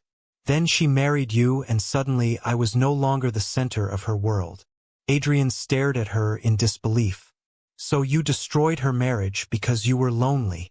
Vivian flinched sharply. It was not supposed to become this. Then what exactly was it supposed to become? Tears slipped quietly down Vivian's face now. Real tears. I thought if she doubted you enough, she would keep needing me. Adrian felt something close to horror move through him slowly. Because the cruelty of it felt terrifyingly ordinary. Not some dramatic act of evil. Just selfishness left unchecked long enough to poison everything near it. Vivian wiped at her face angrily. You do not understand what Eleanor is like when she loves someone. Adrian's voice lowered dangerously. No. Apparently none of us did. Vivian looked at him sharply. Do not stand there pretending innocence now. The words cut hard because part of them remained true. Vivian stepped closer toward him with grief and bitterness tangled together across her face. I may have pushed her fears, but you created them. Adrian said nothing. She spent years begging silently for pieces of you, while you stood there emotionally unreachable like some tragic king, waiting for the world to understand your pain. Vivian's eyes brightened with tears again. Do you know how many nights she cried after parties because she thought you still loved me? Adrian closed his eyes briefly. Stop. No, Vivian shook her head sharply. You do not get to place all this ugliness onto me just because you finally realized too late that your wife was extraordinary. The room fell silent again except for the fire burning softly nearby. Adrian looked exhausted suddenly. Older somehow. I never loved you. Vivian smiled faintly through tears. I know that now. Adrian stared at her carefully. Then why keep doing it? Vivian looked toward the snow outside the windows. Because Eleanor loved you enough to disappear into your life completely. Her voice cracked softly. And I think part of me hated her for surviving loneliness more gracefully than I ever could. Adrian felt anger draining slowly now, leaving only grief behind. Because despite everything, Vivian looked broken too. Not malicious in the cartoon ways society preferred villains. Just damaged. Selfish. Human enough to destroy something precious while trying desperately not to feel abandoned herself. A knock interrupted the silence suddenly. Mrs. Holloway entered carefully carrying a sealed envelope against a silver tray. Forgive me, sir. This arrived by express courier from Manhattan. Adrian accepted the envelope absently. His attention sharpened instantly when he recognized the newspaper crest stamped across the front. He opened it quickly. Vivian watched his expression change line by line while he read. "What is it?" Adrian lowered the paper slowly. His face had gone cold again. Someone leaked copies of Eleanor's private letters to the press. Vivian's breath caught visibly. "What?" Adrian looked at her sharply. "Do not. I did not do that." For the first time since the confrontation began, Adrian believed her immediately. Vivian looked genuinely horrified. "I never showed anyone her letters." Adrian scanned the article again while fury moved visibly beneath his composure now. Selected excerpts from Eleanor's unsent letters appeared beside speculation regarding her emotional instability and obsessive insecurities involving Lady Vivian. The words looked grotesque, stripped from private heartbreak and transformed into entertainment for strangers.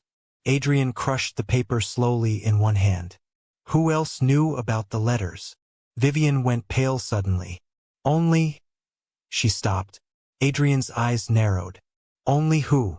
Vivian swallowed hard. "Margaret Ellis." Adrian frowned immediately. "Your social secretary." Vivian nodded once.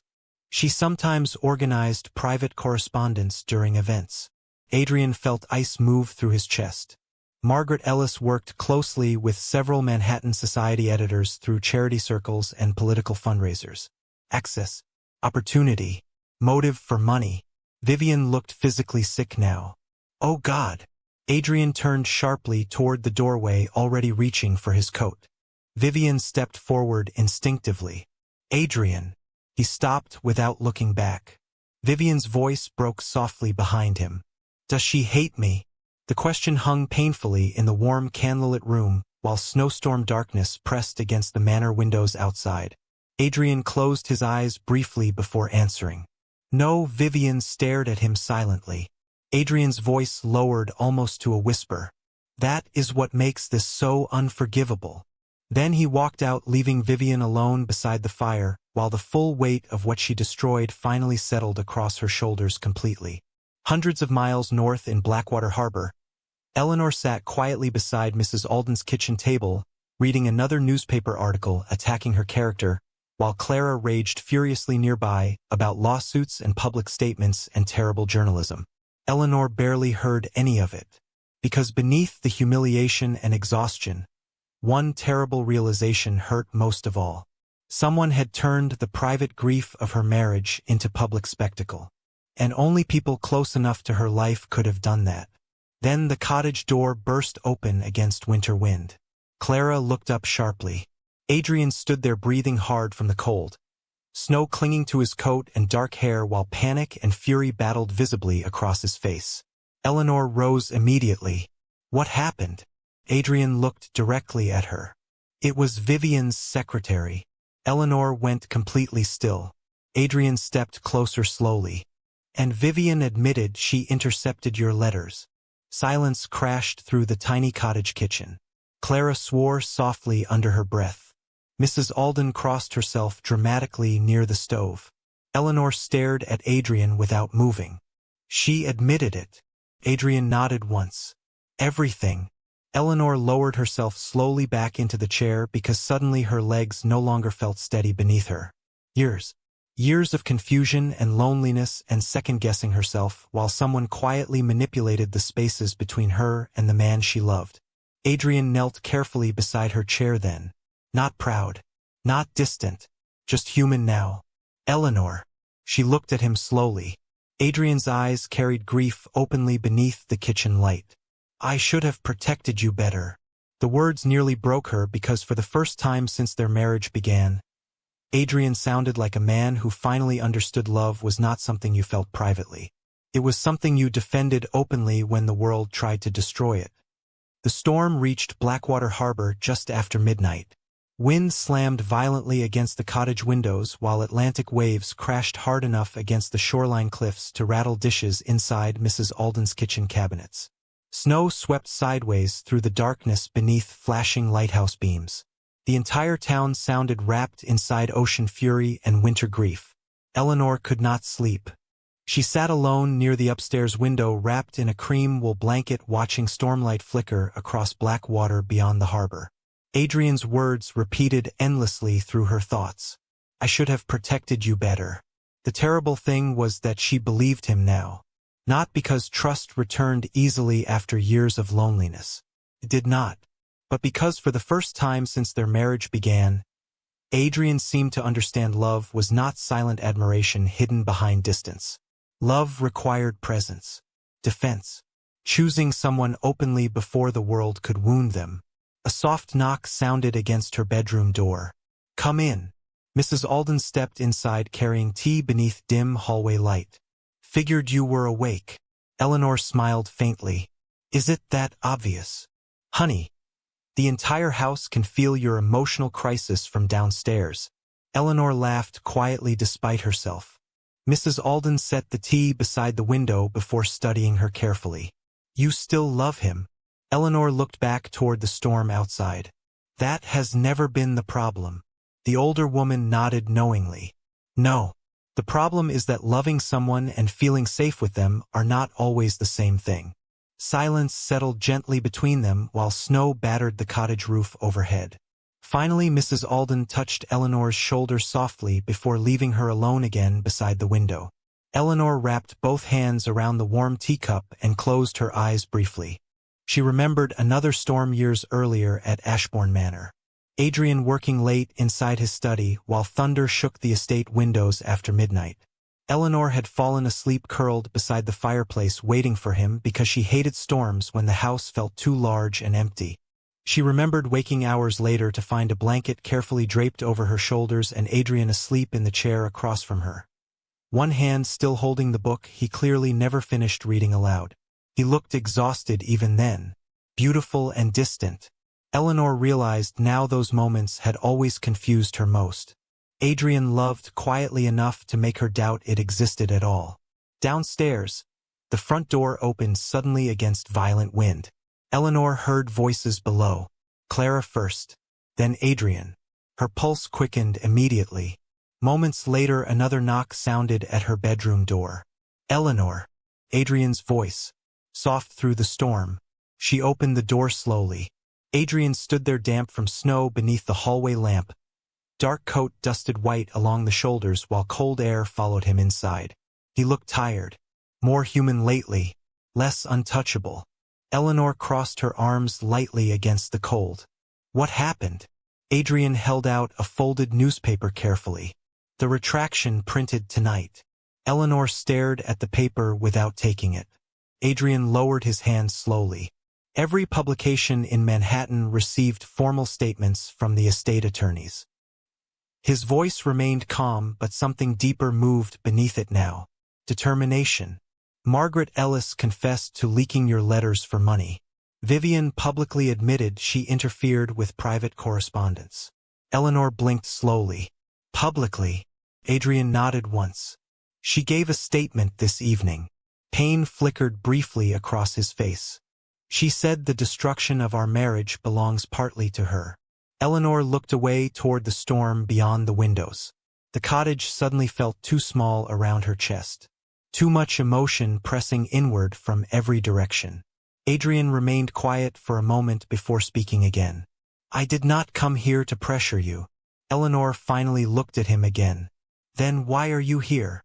Adrian hesitated. For perhaps the first time in his entire life, Adrian Ashford looked uncertain without trying to hide it. Because I spent years believing love meant not burdening people with your feelings. His voice lowered carefully. And I think that belief destroyed us. The honesty of it hurt more than polished apologies ever could have. Eleanor leaned lightly against the doorway while storm shadows moved softly across the hallway walls between them. Adrian looked exhausted suddenly, like a man who had finally stopped performing strength long enough to feel the full weight of grief underneath it. I used to watch you sleep, he admitted quietly. Eleanor's breath caught slightly. Adrian looked down briefly before continuing. You always curled toward my side of the bed, even when you were angry with me. His expression softened painfully. I would lie awake wondering how someone could love me that gently after how absent I had become. Eleanor stared at him silently. Adrian laughed once beneath his breath. And instead of telling you any of that, I buried myself deeper inside work because I thought emotional distance made me easier to survive. The storm crashed violently against the shoreline outside. Eleanor's eyes brightened unexpectedly. You hurt me so quietly that sometimes I thought I imagined the loneliness. Adrian closed his eyes briefly. I know. No, her voice trembled softly now. I do not think you do. Silence stretched heavily between them. Eleanor looked away before speaking again because saying the words while facing him felt impossible. There were nights I sat beside you at dinner feeling invisible enough to disappear. Adrian went completely still. Eleanor swallowed hard against emotion rising slowly through her chest. I kept thinking if I loved you better, softer, longer, eventually you would choose me without hesitation. Tears slipped quietly down her face now despite her efforts. Then one night you whispered her name in your sleep. Adrian flinched sharply like the memory physically wounded him. Eleanor laughed softly through tears. And suddenly every fear I spent years trying to silence became real. Adrian stepped closer instinctively. Eleanor, do you know what broke me most? She finally looked directly at him now. It was not hearing Vivian's name. Her voice cracked quietly. It was realizing I could disappear before dawn and part of me genuinely believed you would sleep peacefully through it. The pain crossing Adrian's face looked almost unbearable. He reached toward her automatically before stopping himself halfway. I did not know, he whispered. Eleanor smiled sadly. Exactly. The storm raged harder outside while silence filled the narrow hallway between them. Adrian lowered his hand slowly. Then, after several long seconds, he spoke with terrifying honesty. I loved you too late. Eleanor's breath caught sharply. Adrian looked at her with grief completely unguarded now. You were the only peaceful thing in my life, and I was too emotionally blind to understand what that meant until losing you became unbearable. Tears burned openly in Eleanor's eyes now. Adrian's voice remained rough and low. I cannot undo what I allowed you to survive beside me. He swallowed hard. I cannot ask you to trust me immediately after years of distance. Another step closer. Careful this time. But if there is even the smallest part of you willing to let me spend the rest of my life loving you properly, I will. Eleanor stared at him while stormlight flickered across the hallway behind his shoulders. For years she imagined hearing these words. Yet now that they finally existed, fear remained tangled painfully beside hope. Because loving Adrian had nearly destroyed her once already. Adrian seemed to understand that too. I am not asking you to forgive everything tonight, he said softly. I am asking you to let me stay long enough to become someone safe for your heart again. Eleanor covered her mouth briefly as tears slipped free despite every attempt to remain composed. Adrian stood motionless before her. No pressure, no demands, just quiet honesty at last. The kind she needed years ago. Finally, Eleanor whispered the truth she had been too afraid to admit even to herself. I never stopped loving you. Adrian closed his eyes briefly like the words physically hurt him with relief. When he looked at her again, something inside his expression had changed completely. Not triumph, gratitude, reverence almost, like being loved by Eleanor Whitmore suddenly felt like the most sacred thing in the world. Then let me earn my way back to you, he whispered. Outside, the storm continued tearing violently across the Atlantic coastline, while inside the small cottage hallway, two people who spent years standing emotionally beside each other finally began speaking honestly enough to heal. And for the first time since leaving Ashbourne Manor before dawn, Eleanor did not feel invisible anymore. Spring arrived slowly along the Connecticut coastline. Snow melted first along the harbor docks where fishermen returned before sunrise beneath pale gold skies. Then across cottage rooftops and narrow streets lined with flower boxes waking carefully after winter. Blackwater Harbor smelled different now. Salt water and rain instead of storm ice. Fresh bread drifting through open bakery windows. Ocean wind warm enough to carry laughter farther down the shoreline. Eleanor stood near the church garden one April morning pressing dirt gently around pale lavender seedlings, while children chased each other across the grass nearby. Sunlight touched her hair softly beneath the brim of her straw hat. She looked peaceful, not untouched by grief, just no longer ruled by it. "You missed a spot." Adrian's voice came quietly from behind her. Eleanor smiled before even turning around. That still surprised her sometimes. How naturally her body recognized him now without immediately preparing for disappointment. Adrian stepped beside her wearing rolled sleeves and dark trousers dusted lightly with soil near the knees. The Duke of Ashbourne had spent the last 3 weeks helping repair storm damage across Blackwater Harbor because apparently public redemption now involved carrying lumber and fixing church roofs beside fishermen who initially distrusted him on principle. Eleanor handed him another lavender seedling. "You are getting dirt on your shoes again." Adrian glanced downward casually. "I bought less expensive shoes." Eleanor laughed softly. The sound still affected him every single time. Adrian knelt beside her in the grass while children played nearby beneath bright spring sunlight. Months had passed since the storm night inside the cottage hallway. Months of slow rebuilding. Honest conversations. Awkward apologies. Shared mornings. Adrian traveling constantly between Ashbourne Manor and Blackwater Harbor because Eleanor refused to return until the estate no longer felt emotionally dangerous to her. He accepted that without argument. That mattered more than she expected. Adrian learned patience lately. Real patience. Not the distant tolerance he once mistook for emotional maturity. He learned how to stay during uncomfortable conversations instead of retreating into silence. He learned how to ask whether Eleanor slept well. How to notice when she looked tired before exhaustion became collapse. Small things. Sacred things. Eleanor pressed another seedling carefully into the soil while Adrian watched her quietly. "What?" she asked without looking up. Adrian smiled faintly. "Nothing." Eleanor raised one eyebrow toward him. That expression usually means you are thinking something emotional and trying not to sound dramatic about it. Adrian looked genuinely offended. "I am capable of emotional honesty now." "Debatable." He laughed softly beneath his breath. God, he loved her. Not quietly anymore. Not in hidden ways buried beneath work and restraint. Openly now. The realization no longer frightened him. It humbled him instead. Across the church lawn, Clara waved dramatically from the bakery steps while Mrs. Alden shouted at several children climbing somewhere they clearly should not have been climbing. Ordinary life unfolded around them gently beneath spring sunlight. Eleanor never expected peace to feel this simple. Adrian leaned back against the grass beside her. "Whitaker sent another telegram this morning." Eleanor groaned softly. "Please tell me Ashbourne Manor is not collapsing again." "No," Adrian smiled toward the clouds overhead. "Apparently the staff now functions significantly better because they are terrified you will leave permanently if they disappoint you."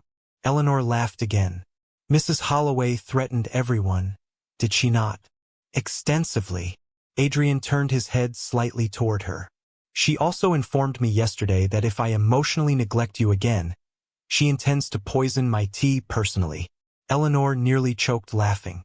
That sounds exactly like her. Adrian watched her carefully while sunlight moved across her face. There was color in her cheeks again lately, lightness in her voice. The exhaustion that haunted her for years no longer shadowed every expression. Healing looked beautiful on her.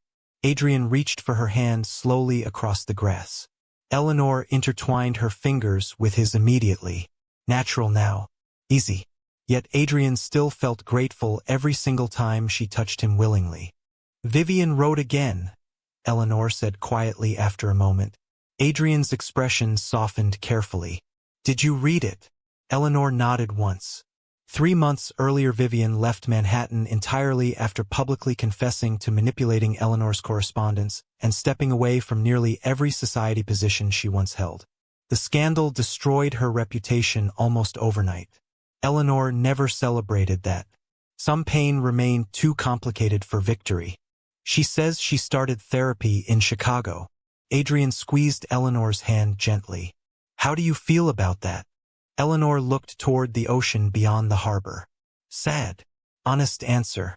Vivian hurt her deeply. Yet grief still existed beneath the betrayal because Eleanor remembered who her sister used to be before loneliness and jealousy twisted into something destructive. "I think," Eleanor whispered softly. She spent so long being afraid of abandonment that she became the thing causing it.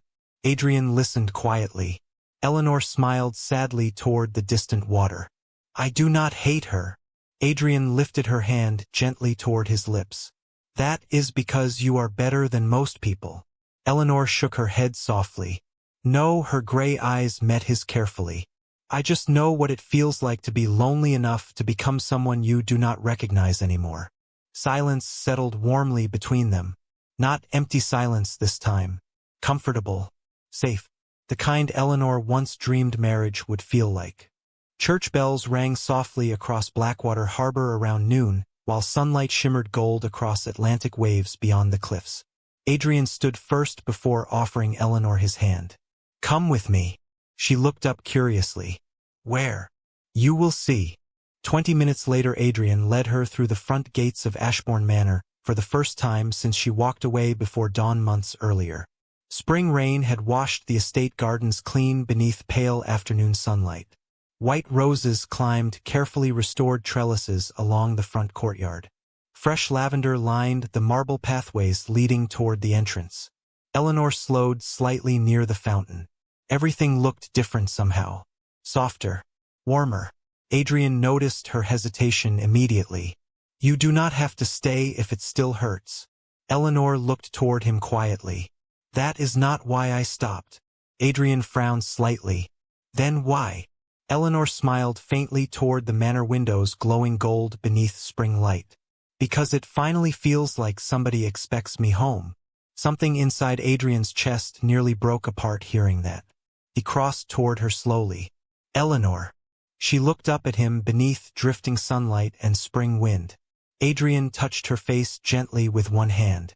Reverently, like something precious he would spend the rest of his life protecting properly this time.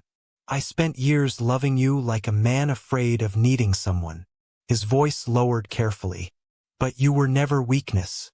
Eleanor's eyes brightened softly. Adrian smiled through visible emotion. "You were the best thing that ever happened to me." Tears slipped quietly down Eleanor's face while spring roses moved gently behind them in the wind. Adrian wiped one away tenderly with his thumb. "And if you let me," he whispered, "I would like to spend the rest of my life making sure you never question whether you are chosen again." Eleanor laughed softly through tears before resting her forehead lightly against his chest. "You know," she murmured, "most people would have started with that speech before emotional devastation." Adrian smiled against her hair. "I was tragically underqualified at marriage. Very. Cruelly judged." Eleanor laughed again. Real laughter. Warm enough to echo softly across the courtyard beneath spring skies. Adrian closed his eyes briefly at the sound because months ago he nearly lost this forever. Lost her forever. The thought still terrified him sometimes. Yet Eleanor remained there in his arms willingly now. Not because loneliness trapped her. Not because duty demanded it. Because love survived long enough to heal after finally being seen properly. Above them, Ashbourne Manor stood quieter than before. Less like a monument to wealth. More like a home slowly learning tenderness. And as Adrian held the woman he should have chosen openly from the very beginning, Eleanor Whitmore finally understood something too. The opposite of invisibility was not attention. It was being loved carefully enough that your heart no longer needed to beg for proof you mattered.